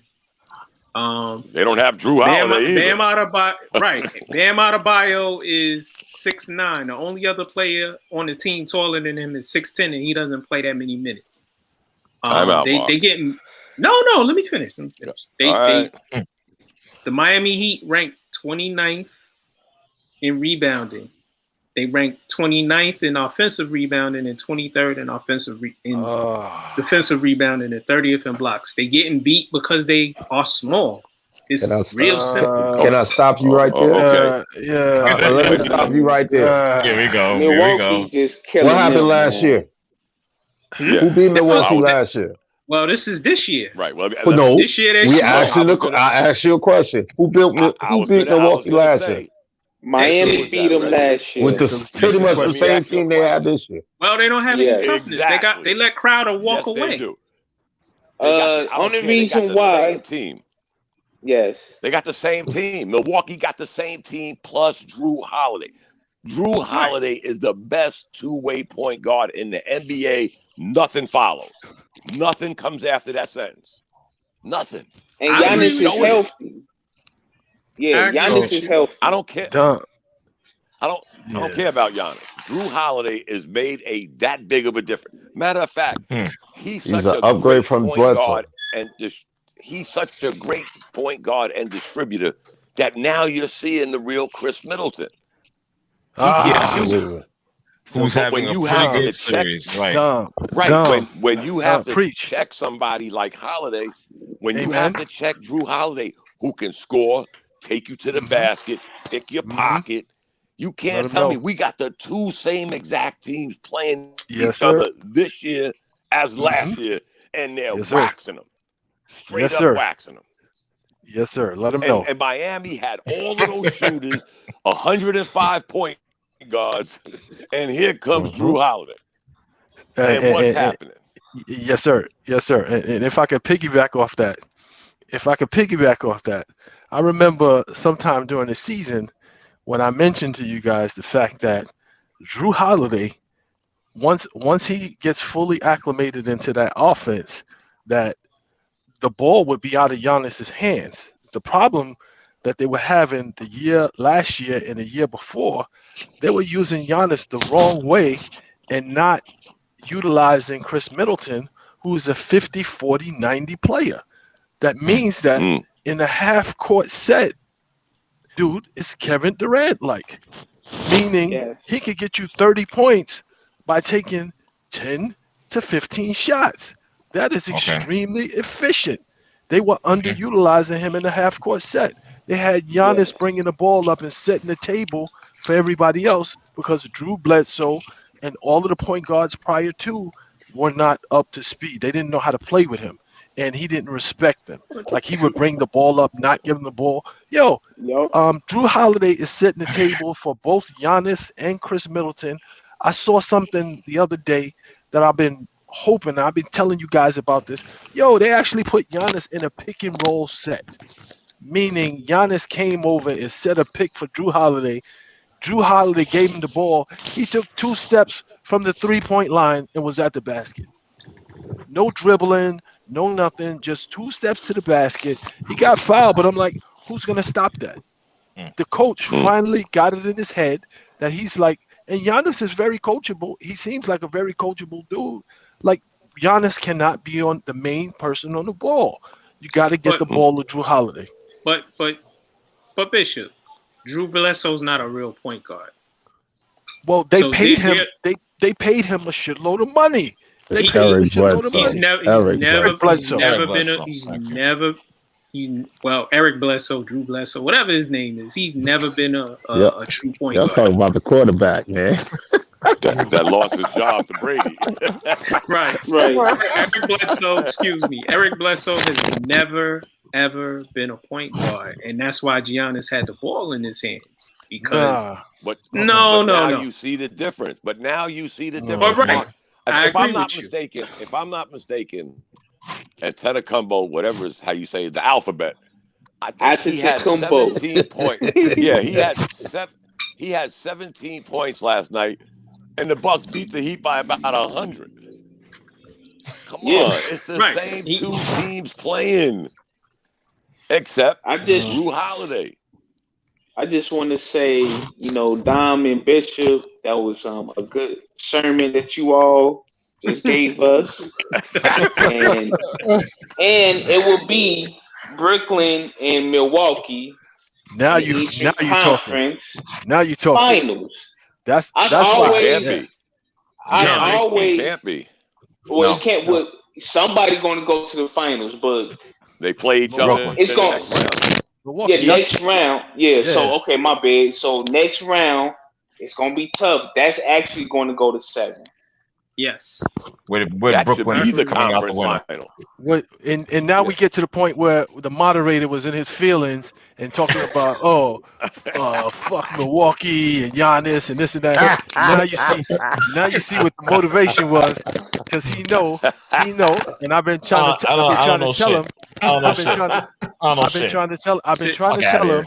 I've been trying to tell him with an Atlanta hat on. Exactly. That winter is coming for the Nets, and it's coming the next round. And I'm gonna say this. Drew Holiday, you all about to see Kyrie Irving. He really is when he's about to have a meltdown, and he's about to get into his whole little Islamic and sage burning, Palestine, and all that. I'll agree with that. I will agree with that. I will agree with that. Is he gonna teleport his shaman into the arena? Yes. Oh my God. Yeah. So we're gonna overcome that. We're gonna overcome that problem right there. So listen, man. Just because our brother Kyrie is into the metaphysical, let's yes, sir. Yes, sir. We're gonna overcome that. Okay, doctor. You want to know why he gets teased? Kyrie Irving gets teased because he's a condescending asshole. Hey, yo. Yeah. That's why we tease him. Right. I really don't have a problem with nothing that he does, honestly. But when the reporters ask you something and you want to act like you're better than them, and you want to get into this whole virtue signaling, act like you really care about people that you've never seen, that you're never going to go to that country, and you want to virtue signal like you care about them. I mean, come on, dude. Right. And on top of that, your ass, this what pisses me off with them. His ass could wake up tomorrow and be like, I don't want to play basketball, and probably get paid $30,000 that day. Mm-hmm. Can I fucking do that? Right. So you know what? On some real shit, fuck them when they start doing that. Seriously. You know what they say? I feel you, man. If you're the smartest man in the room, you might want to check who's in the room with you. Right. We're gonna overcome that. We're gonna overcome that little deficiency right there. The whole Kyrie Irving factor. We're gonna overcome that. So what? It's a lot. It's a lot to overcome. It's a lot, but we will do it. We will accomplish it. No. Don't try to backtrack now. Don't try to backtrack I'm not now. backtrack. What are you talking about? We gonna overcome and we gonna make it. Dude, you're out of your mind. We gonna make it if we try. No. You're out of your mind. Say it with your chest. You've been talking. You have officially lost your marbles. You said that they were winning the championship. You said they were winning the championship. I said it, and I'll say it again. So don't be talking about, well, we gonna overcome this, and we are. I don't even like Kyrie. That's why we're gonna overcome his deficiencies. I'm telling you that right now. Just spite of him. Is that what you saying? And who gonna overcome Giannis? Because the last time they played, fuck that guy. Whatever. I don't care about him. The last time they played, can't even prove his free throw shooting. I ain't worried about that bum. He dropped the 40 piece. He dropped the 40 piece on the what's his name? DeAndre Jordan and what's the other kid? Regular season. Claxton. Regular season. Where we at now? Where we at now? Where we at now? Where we at now? Small. Where we at now? That's in the past. Beating up on Boston. That's in the past, revisionist. That's in the past, revisionist. Right now, okay, knock it out. Knock it out. Knock it off, man. Knock it off. That's in the past. So y'all gonna play hack a shot on Giannis? Is that what you're saying? We should. Limit his ass. That's the damn show. Hey, PJ Tucker gonna bully Kevin Durant. You know, Kevin Durant gonna fold. Oh, come on, not you, Hannibal. Not you. Come on, son. Not you, Hannibal. Nah, come on, man. Don't be on that level, my dude. This is gonna be one of the best series ever. Mm-hmm. I was getting ready to say that. Yeah, so it might be the best one this year. That's probably what's his name? Probably Reggie riding the jock. This up, Bishop. Yay! Get out of here, man. I'm trying to hear that dumb shit. Stop gassing this motherfucker up, man. Get out of here, this bullshit. Yeah. So what's gonna happen? So what's gonna happen in that? What's gonna happen in that next series? What's gonna happen in that next series? Because I'm just gonna say this one last thing, because nothing we gonna say right now is gonna make RC the light. Nothing right now. But if LeBron Don't James, worry, I got a nice spot. I already secured a nice spot for you in the parade in Brooklyn. Don't worry, I got you. Okay. If LeBron James, Dwayne Wade, and Chris Bosh, who I consider much better ball players than the three guys who are on the Nets, if they couldn't crack through on a season one of them getting together and playing an 82-game season, if they couldn't crack it and get a championship in season one, I damn for sure don't know why anybody is thinking that those three guys are going to crack through in season one and win a championship. You're going to see that don't even make sense. That don't even make sense. You're going to see history being made. It doesn't matter if it doesn't make sense to you. History will be made, and we're going to revisit this later on. I told y'all once before. I can't remember, but in the last 40 years, only 4 teams with a discrepancy as big as the Nets in offense, defense have won the championship. Only 4 and they will be the fifth. 40 years, and they will be the fifth. It's happened before, right? You said 4 times. So it's happened 4 times. What makes you think it's not going to happen the 5th? It didn't happen, but it didn't happen 36 other times. Whatever. But the bottom line is it's actually happened. It's actually happened. So I don't, all this stuff that you're talking, yes, sir. Whatever. Max 611. Yo, yes, sir. You please talk some sense. He's actually riding with the coaching staff of Steve Nash and Mike D'Antoni. Oh no. that's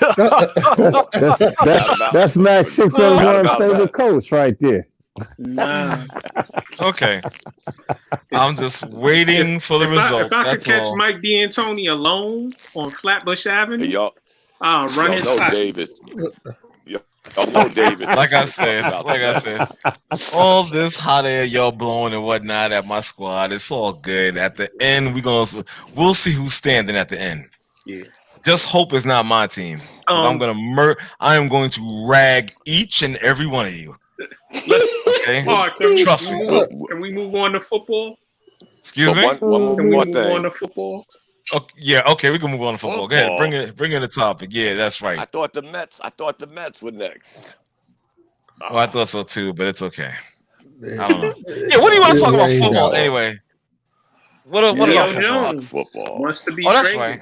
That's right. Julio Jones wants to be traded. That's right. Who gives a shit? Being that you repping the A, go ahead, Rod. Listen, I don't represent that team. I'm sorry. It's just a hat. It's just a hat. I have many different ones. It's just a hat. Don't get anything out of it. Okay. No. No. It's just appropriate tonight. It's appropriate tonight. How so? How so? Because the Hawks actually beat the Knicks. He did that on purpose. We know who he did it for. Oh my gosh, you guys are ridiculous. Y'all be in your feelings so hard. Damn, dude, you can't. It's like you can't wear shit. I gotta wear something other than Atlanta or whatever the hell. Come on, man. Stop being in your feelings like that. It's okay. The Mets got raised out wearing the hat at all. And you know what, Dave? That's why I thought he wore it, because the Mets play the Braves tonight. That's right. Whatever. Nah. Y'all are bugging. Y'all are bugging the hell out. Man. Yeah, it's a coincidence. Listen, I noticed Inky Dink. Jet fans, Julio Jones is not coming to the Jets. No. I need to stop. Jets already spent their money on their wide receivers, and Julio Jones ain't coming here.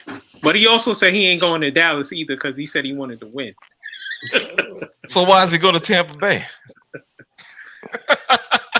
Yeah, he went to Tampa Bay. No, hey, go hook up with He may end up in Cleveland. Tennessee Titans. Nah. Cleveland. Let me ask y'all this: do you give up a first-round draft pick for Julio? Hell no. No, he can't stay healthy, so no. No, but I see that's what Atlanta. When the story broke, they were saying they wanted a second-round pick. Now they could want first-round pick. They could want what they want. They ain't gonna get it. You could want what the fuck you want. You don't necessarily mean you're gonna get that shit. But like Hannibal said, he is injury prone. Okay. And he got a lot of wear too. I mean, that too. A good receiver. No way. The only way you get a first. 32. Right. The only way you get a first is if somebody's really that desperate to get him. You understand? And teams have to realize they don't have to be desperate. You understand? They don't have to be desperate. You think so? Don't go to Jacksonville because they'll give him money, and they're trying to build. If he go to Jacksonville, he said he wanted. Well, Dom. He said he wanted to win. So Jacksonville isn't ready to win. Everybody wants to win in the NFL. Everybody wants. If he was smart. If he was smart, he'd go to Indianapolis. No, he'd go to Indianapolis. Yeah, that's another one. Yeah. So he's a dome team type of guy? Indianapolis would be a good spot for him. Yeah. They ain't going to win. They can't come out. They on the cusp. Indianapolis is on the cusp. He's a player that will push them towards. You think so? Yeah. Does he make Indianapolis better than Buffalo, Kansas City, Cleveland, Pittsburgh? No, I'm just asking. Y'all are the football. I say better than Pittsburgh. Yeah. If he go to Indianapolis, he'd be better than Pittsburgh. Probably just because Buffalo they barely won that game in the playoffs. Because Indianapolis got like the top 5 defense in the entire league. Only thing they really needed was a wide receiver. They was really just running the ball the whole season. Right. But so one thing you got to remember, Buffalo is still building this arc of the test. Exactly. Buffalo fans. Damn straight. They're just I'm a Buffalo. I ride with Buffalo. Yeah, he does rock with Buffalo as well. Buffalo made a smart move. Stephon Diggs pushed them to where they are. And they got a solid defense. Yep. And quarterback. And they're in the second year of this. They're in the second year of this stage, guys. There you go. Make it sound like Buffalo got 30-year vets. They're only on 2 years of this project, man. Mm-hmm. Well, no, the quarterback is young. There are other pieces of veterans around them. Mm-hmm. Yeah. Looks like you got Ronan on your side there, man. He'd be a good fit for the Colts, but he would mess up the Colts salary cap though. So they have to move some pieces around. Well, if they do move pieces around, will it affect them on the field? It depends on who they move around. Right. For a 32-year-old wide receiver. Right. You know what I mean? Buffalo does need a running back. What about a flyer, as Sharonin says, a flyer on what's that guy's name? Todd Gurley? Todd Gurley. Gurley, yeah. I mean, Buffalo is my team, so I just can't give like a solid 100% on that one. Yeah. I got to think about that one for a minute. I'm like, I don't know. You know, we'd have to see. I'm not going to rule it out. You know what I mean? I'm not going to definitely rule it out. Or, you're a funny dude. You had me dying earlier today. What? Why he's going in on Brandon Jacobs? Hey, yo. Don't get him started, man. Look at that look. He's wiping his brow. Next question. Yeah. Don't answer that. Don't answer that. Next question. Dude.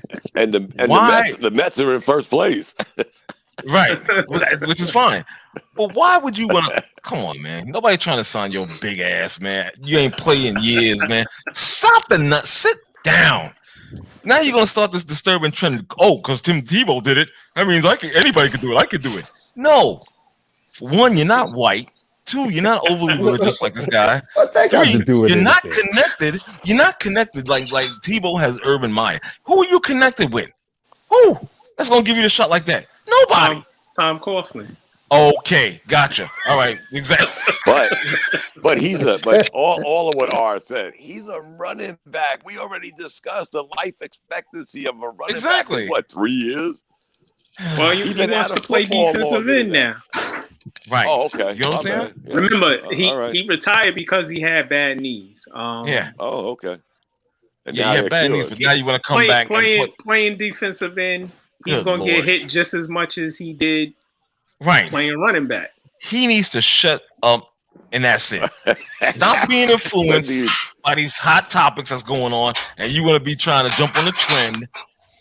Please. I just can't. This is why I couldn't even stand him. Enough is enough. I couldn't even stand him as a running back in New York. He was the worst, bro. Tippy toes? Tippy toes. He was the worst, bro. Big 256-pound guy got all the strength in the world, and you wanna tap dance at the line. I'm like, run, motherfucker! Oh my god, it's annoying, dude. Except when they played the Cowboys. Except when they played the Cowboys. Something about the Cowboys that got him going. Exactly. But you know what? Bishop, you're right. Except for the Cowboys, but any other team, why are you trying to Barry Sanders? I'm like, yo, what is wrong with this dude? Just all you gotta do it. Yo, you could slow walk and get 3 yards. Okay, you can fall forward to get 3 or 4 yards. What are you doing? I used to hate him. I couldn't stand him. I'm sorry. I was like, get this guy out the game. Matter of fact, just release him. Okay, off this team. Jerry, what's his name? Jerry Reese. He's an asshole for keeping him on as long as he did. I'd get rid of this guy. That's it. He's a waste of time and talent. Well, he wanted to show you his athleticism. Ugh. Isn't that what he said? He was more athletic. Okay, I ain't see it, but okay. Yeah, he said he in great shape, bro. Yeah. I ain't see it. I don't care how sort of big. He said I weigh the same 260 I weighed when I played. Okay. But realize that's years later, okay? And are you taking any active hit? Are you taking any active hits on the field? No. So there's a huge difference, okay? Hell, I'm 260 now. Are you ready to go back on the field? Hell no. Oh, okay. That's what I'm saying. Now see, and this is why I love Ronan. Tap dancer like Gregory Hines. God bless Gregory Hines. But it's the truth. It's the truth. There it is. Thank you, Ronan. This is why I love you. Yeah. Wow. Telling you. Yes, sir. Mets injuries. Ugh. Yeah. They're even though they're in first place in a weak ass division. Oh, before we get to that, can I just address something real quick that I found funny in the lane of baseball? Yo, what is wrong with the Pittsburgh Pirates, dude? What is wrong? Have you guys seen this thing, bro? That was the worst thing. The only thing I gotta say is I'm just glad it wasn't the Mets. The Clippers up by 1. Boston Dude. Well, they up by 5 points. Oh, okay. Down by 1. Okay. All right. We'll see. But they all this guy. 5 points. 5 points. Well, I but do back to this Pittsburgh thing. Am I crazy? Or did he have to just like step on first base? Let's not really go down there. And I just watch it all day. Okay. It was 2 outs. All he had to do was step on first. That's all he had to do, right? Step on first. Why are you chasing this guy? I'm like, wow. It was 2 outs. Yeah. First of all, some of us on here have played baseball, right? Right. When have you ever seen a rundown between home and first? I've never seen it. That was the first time I've ever seen it. It was going back towards home too. Yeah, when there's no tag required. Right, exactly. All he had to do was step on the bag. I will. It was, man, dude. Baez pulled a slick move because if you saw he the play, did. guys, I know y'all did. Yeah, he played him. When he did. When the first baseman came off the bag, his instinct, like any first baseman, is I'm gonna go toward the runner. The runner's gonna surrender. You know the unwritten baseball rules. Right. He's gonna surrender. You think Baez thought when he started tap dancing back to home plate, this fool was still gonna chase him?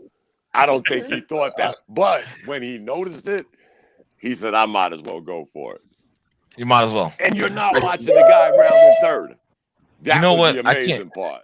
I can't even lie because when I first saw it, and this is no bullshit. I sat down and I watched it like the first time and I was like, wait a minute, did I just see? I had to replay it like 2 or 3 other times because I couldn't believe how ridiculous it. I did too. But here's the thing: the guy on third base could have ran home, touched the plate, sat in the dugout, went to the cooler, and still all he had to do was touch first base. Right. And Yeah. That wouldn't The run matter. don't count. Yeah, he meant nothing in that play. Exactly. You had the play right there. Shouldn't he be shipped to single A ball now or to independently for that? For sure. A little league. Sure. That's where they I coached little. He should be down here playing in Fayetteville. You know what? I think they have better sense than that. D. I'm watching it, and I'm really not listening to the highlight, but I'm watching it from the kitchen, and I see him chasing him back toward the home plate. I'm like, oh, this could be fun. I didn't know there was a guy on third base until all of a sudden I see this body flying and sliding into home plate. I'm like, And even after he touched the plate, like Dave said, after he touched the plate, all you had to do was roll the ball to the second baseman and let him step on first. Right. Then you throw the ball in the outfield. He wound up on second base. But let's be clear, it was 2 outs, right? It was 2 outs. Yeah. 2 outs. It was 2. Dave, he had a brain fart. Yeah. Dave, you can say that again. Big time. Baez ended up on the base the guy was on that scored. Yes. You're right, because he scored from second base. Yes. He wasn't even on. It wasn't like he was even on third, but he was on second base, and he just kept running. He saw the play develop. Y'all are just making it worse for this dude, man. Hey, he deserves it. He deserves it.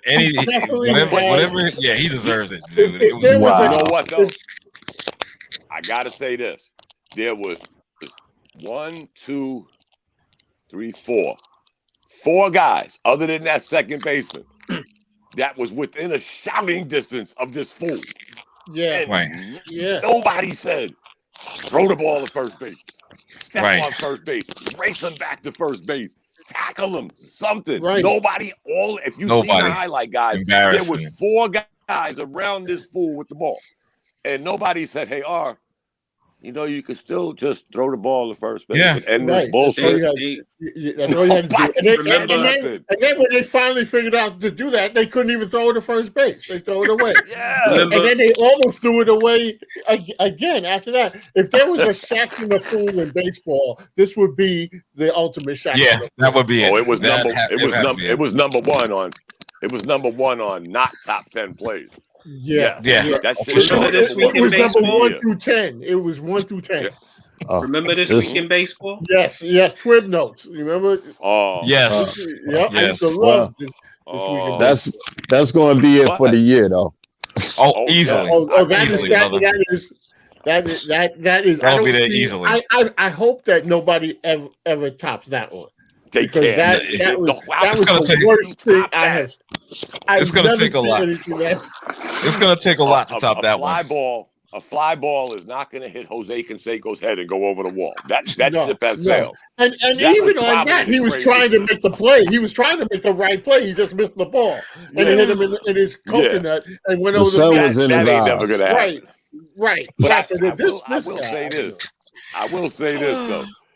When you think about it, I've watched it 100 times, and all I can think about is after the snafu, I'm thinking, why? Why isn't somebody the catcher? Even when the catcher got up with the ball, why didn't he try to tag this guy or flip it to first base? Throw a fly ball to first base. Yeah, and nobody did nothing.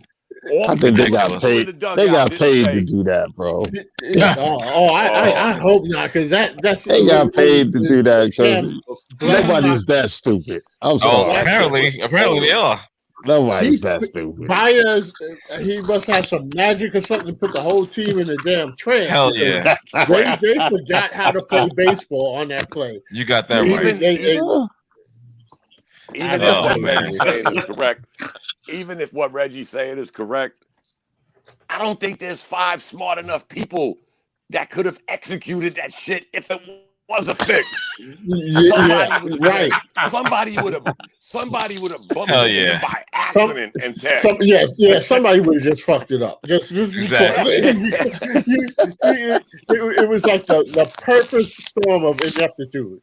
And we ain't talking Watergate here, guys. We're talking about trip this dude, step on his foot, something. Anything. No. Or go back to first and fall on the base. Just do something. Stupid. Yo, listen, guys. I gotta break out because I got something to do in the morning called work. So I'm gonna let it go. Hey man, I gotta let Mac finish it up. I gotta let Mac 6'11" probably got a few more things. Well, this was a definite treat because we had both the brothers on here. It's been a long time, and this way we don't have to talk about either one of you behind your back. Yeah, right. Yeah. And since you leaving, then go on and get from around here. Wait, what? Anyway, let the man leave in dignity, but all right. Wait a minute. Just know this. Ironically, R is leaving and the Nets are down by 7. That's okay. I'm not going to slice my throat. It's okay. Yeah, he's a typical Nets fan. Front runner, and when things get going bad, then they get going. Hey, you know what? I have a thing called 12 hours at work. So the hell with you. Okay, kittenhead. Before you go, all right. Before you go, I gotta admit, when I hear you guys talking about y'all can't do something because you got to go to work, man, I get jealous. I'm sorry. Whatever. Stop lying. Anyway, stop lying. I'm trying to be like you, though. I'm trying to be like you, nice and retired, man. I'm getting close to that. You know what I mean? So, fellas, thanks for calling in, man. Calling in, for joining us. I appreciate it. Even you, kittenhead. You know what I'm saying? Hey, leave my boy alone. The Mets are still in first place despite the rash of injuries they've had. I think the whole outfield is gone. Except for Dominic Smith. He's the only one healthy. No, Smith got hurt. I think he was out the day before or yesterday. Right. Conforto is expected to be out until June. Yeah.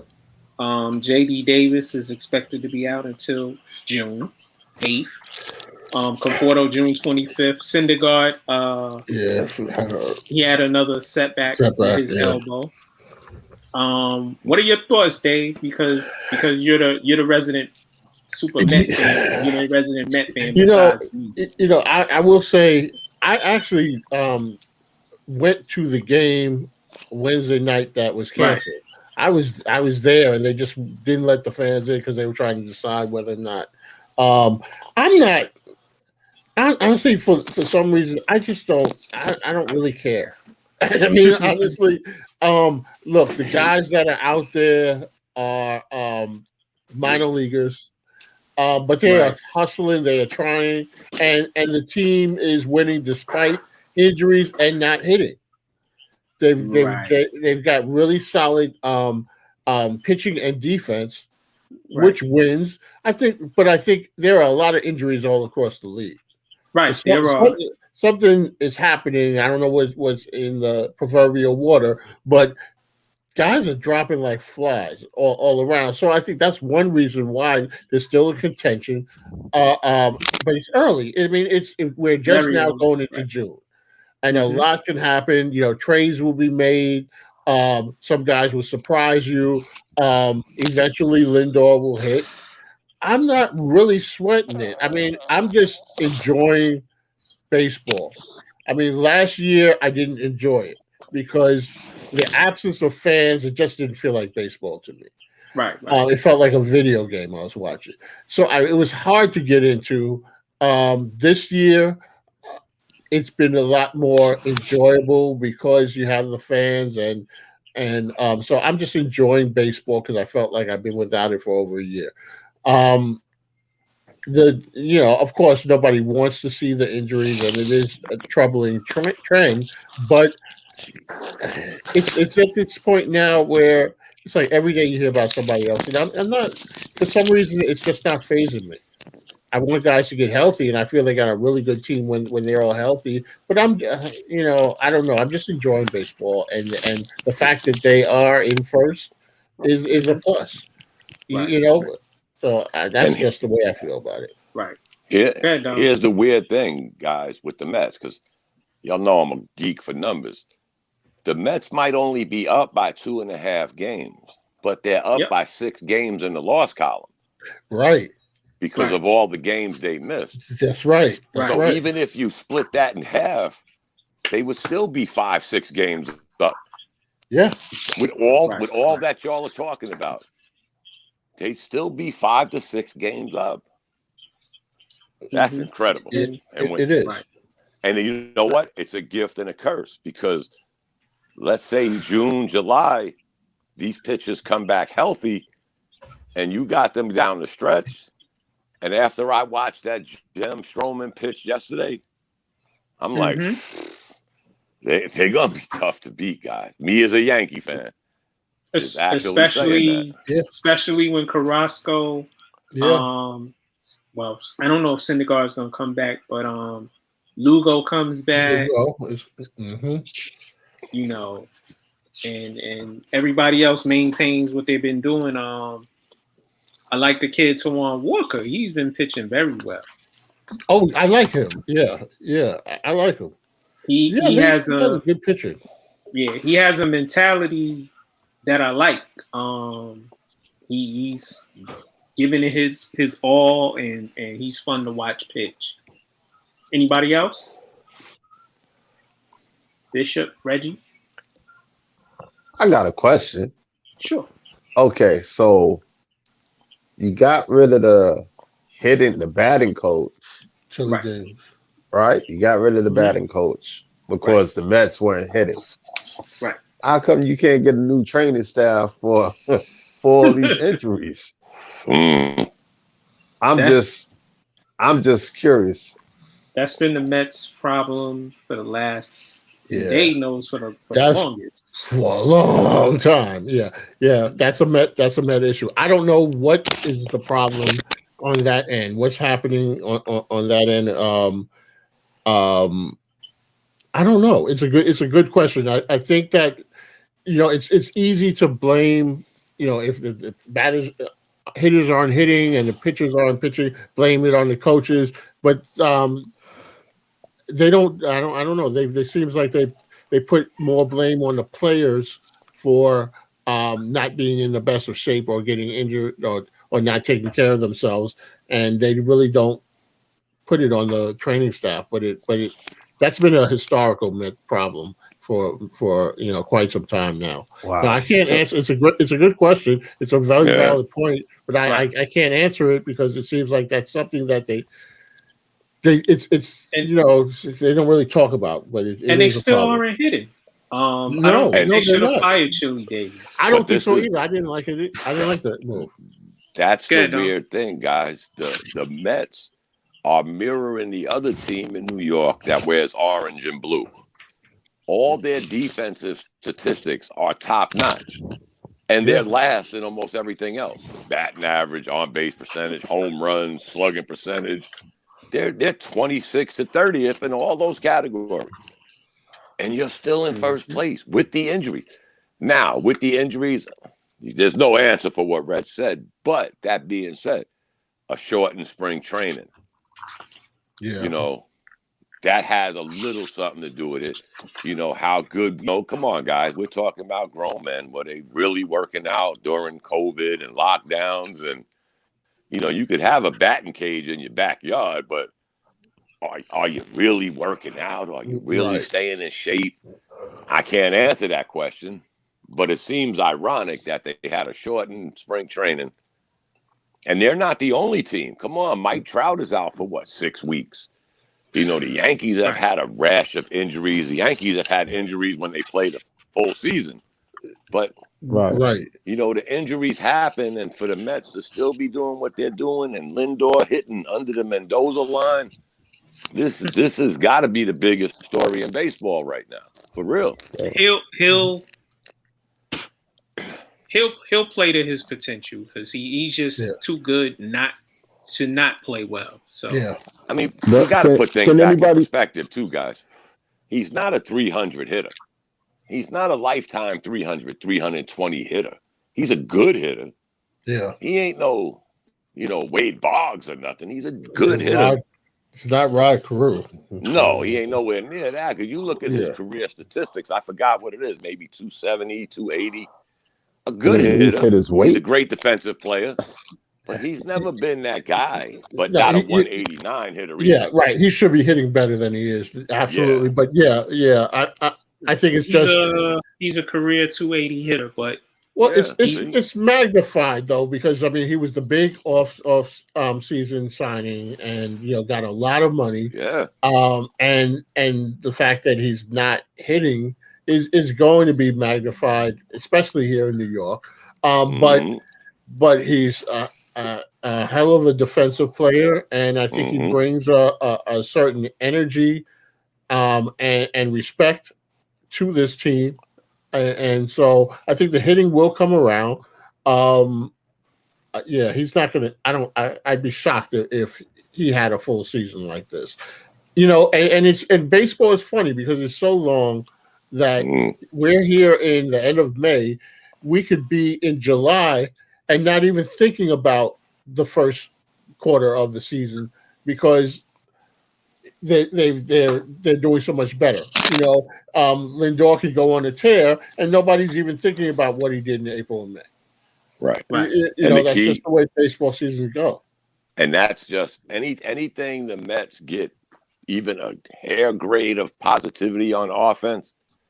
You still go back to what I always say, guys. I'm a Yankee fan, but I'm a baseball guy. Their pitching will get them through. It's actually keeping them in the game now. I think they're third or fourth in ERA. So, that's something.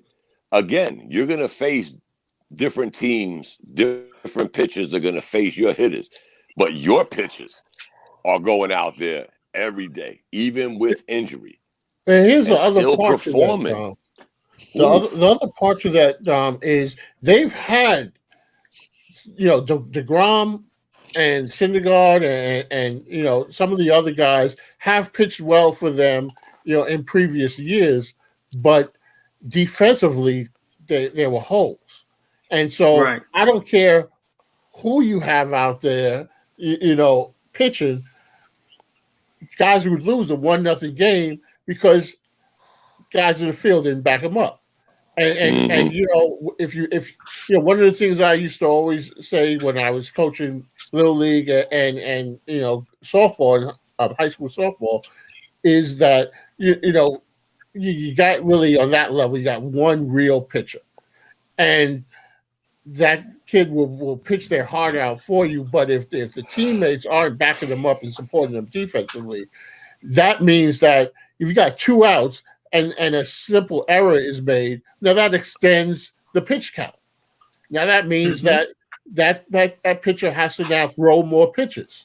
And so where he should have been sitting in the dugout, now he's out there, got to fight through. And that takes a toll. So even the best pitchers, if they don't have that defense backing them up, because you're not going to strike out everybody. The ball's got, and some pitchers aren't strikeout pitchers. They put the ball in play, but they get ground ball outs. They get guys to pop out. So if you're not doing that, if you're not supporting your pitcher, then you're making him have to work that much harder. And I don't care how good you are. I just hope the Mets don't end up missing the guy that I like the most, Mats. I hope they don't end up saying, man, why did we do that? I always liked him. He was that guy you didn't hear about, but he went out there and trugged along every game. He was a quality pitcher. I don't know, but Stroman is pitching a lot better. So Stroman is definitely pitching better. Peterson's got good stuff. That Walker signing, I think, was really good. I really didn't put much stock into it when they signed him. Me either. But he's a bulldog. Diaz has come around finally. Yeah. So it's we wish they didn't have the injuries, but pennants aren't won this early in the season anyway. So I'm just glad that they're in the mix.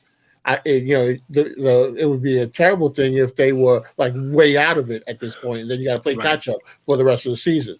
But the division itself it isn't doing. Nobody's running away with anything in the division. Right. So David, you still want Rojas fired? I'm trying to figure out who he is. I don't even know who he is. You still don't know who he is? I just Met fans overreacted early in the season. They wanted him fired, and now I see they calm because we in first place. Yeah, I never from the beginning when they were screaming for Rojas's head, I didn't. He was like, it's funny. I literally don't even think about him.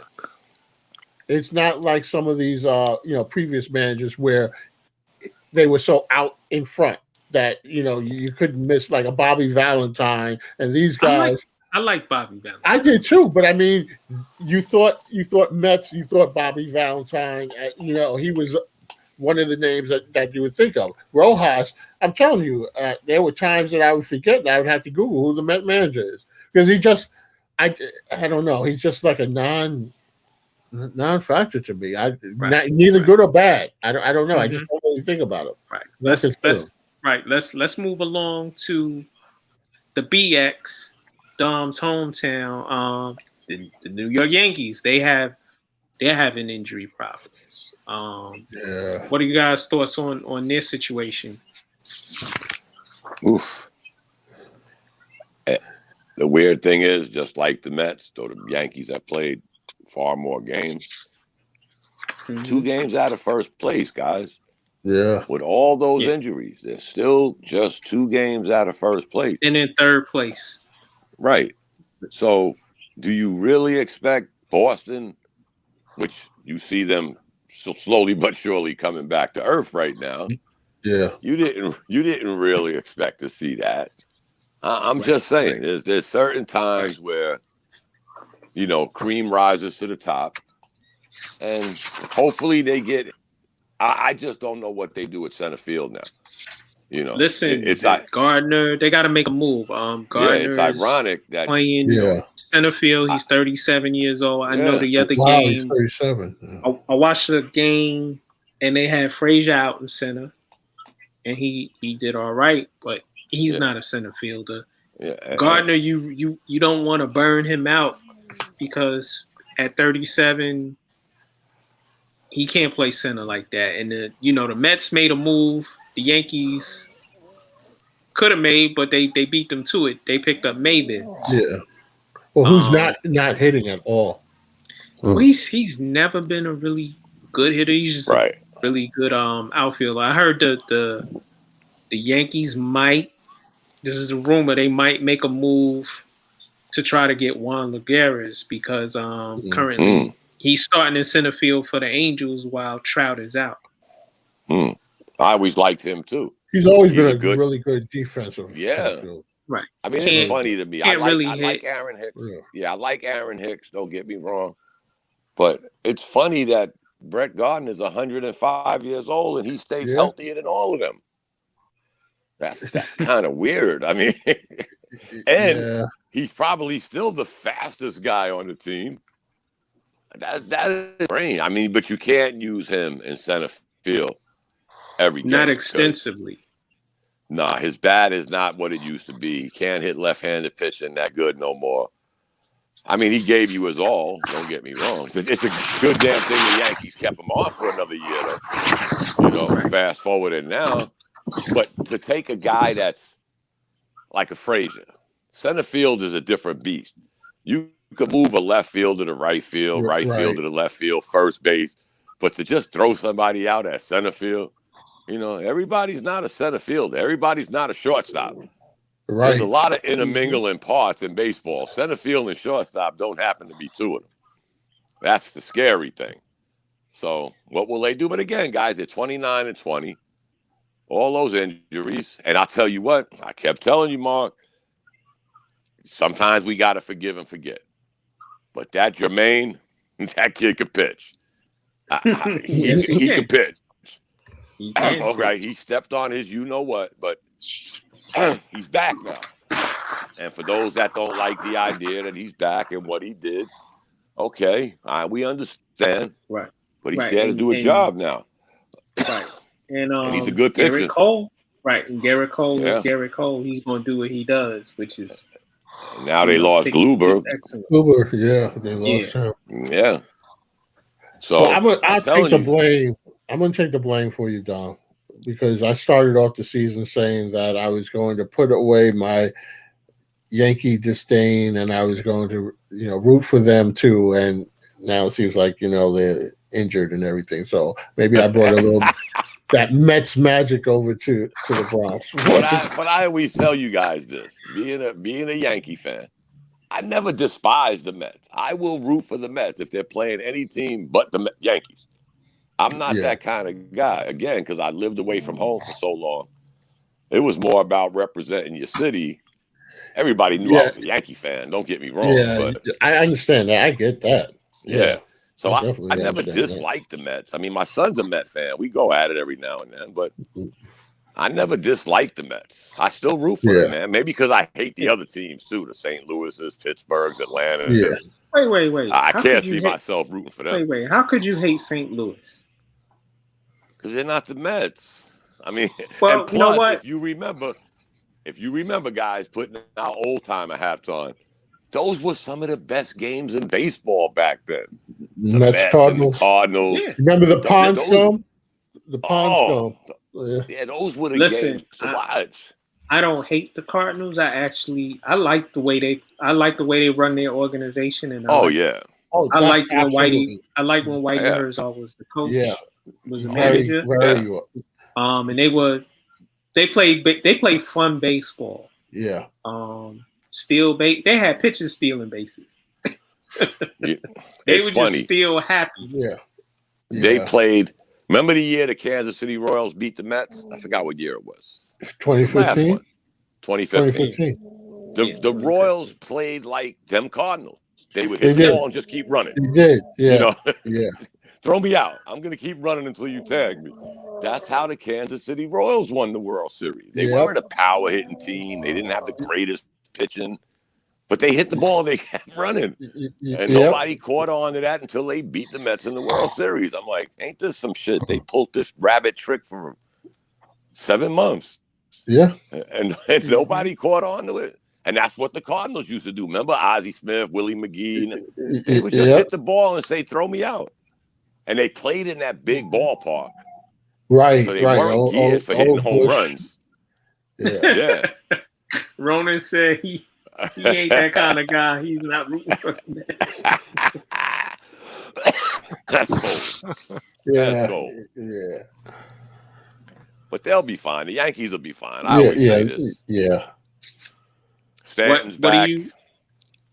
What do y'all think about John? What do you think about how Sanchez is playing? He's also batting below the Mendoza line. I told y'all this last year, guys. When the day came that he couldn't hit, because he already had one foot on the banana peel and the other one out the door. When the day came when he couldn't hit, hey, you know what? If I was the Yankees, I would trade him. Maybe he could get a fresh start somewhere else and see if he could rejuvenate his career. But we had this conversation, guy. He's one of the only guys I know. He's swinging at curveballs that the ball boy is bringing back. The shit's in the dugout, on the second level, and he's swinging and stuff like that. I mean, and the funny thing is, he was a good hitter when he came up.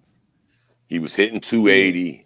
You know, he had his home runs, but somehow, some way, that curveball just got to him, and that'll kill you guys when sometimes it's like that.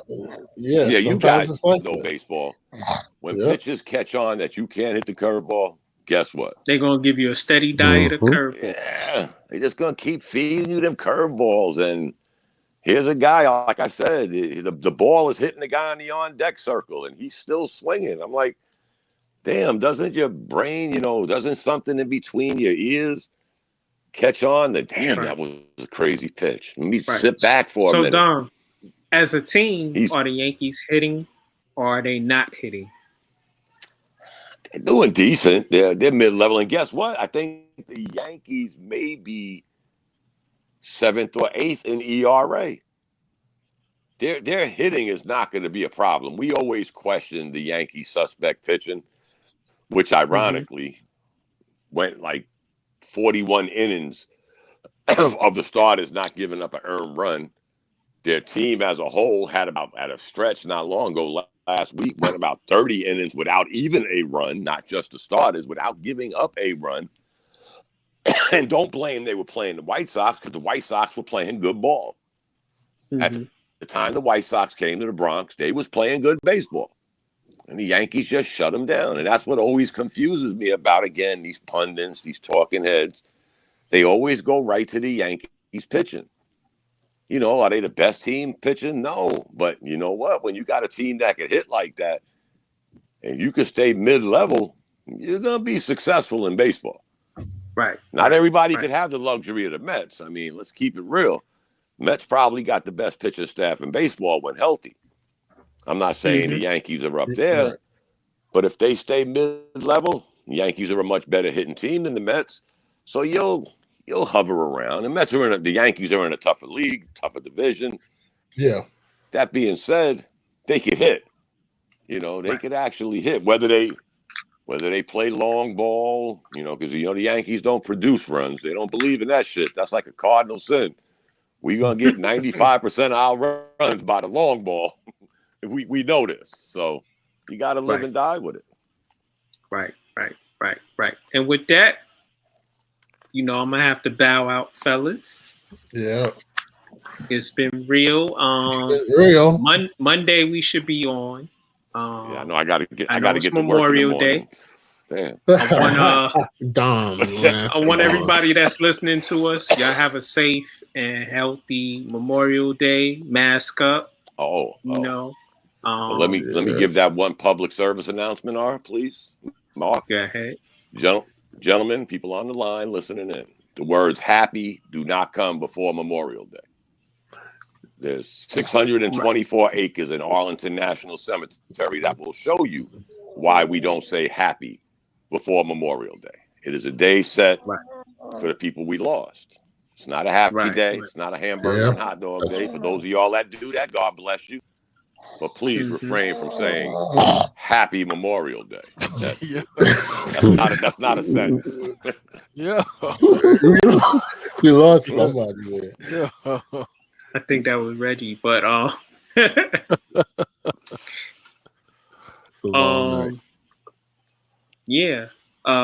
This is In the Paint. It's the realest show in sports. We'll be back Monday. Thank you for everybody who was on our various feeds, watching and listening. Be safe. Peace. All right. Peace.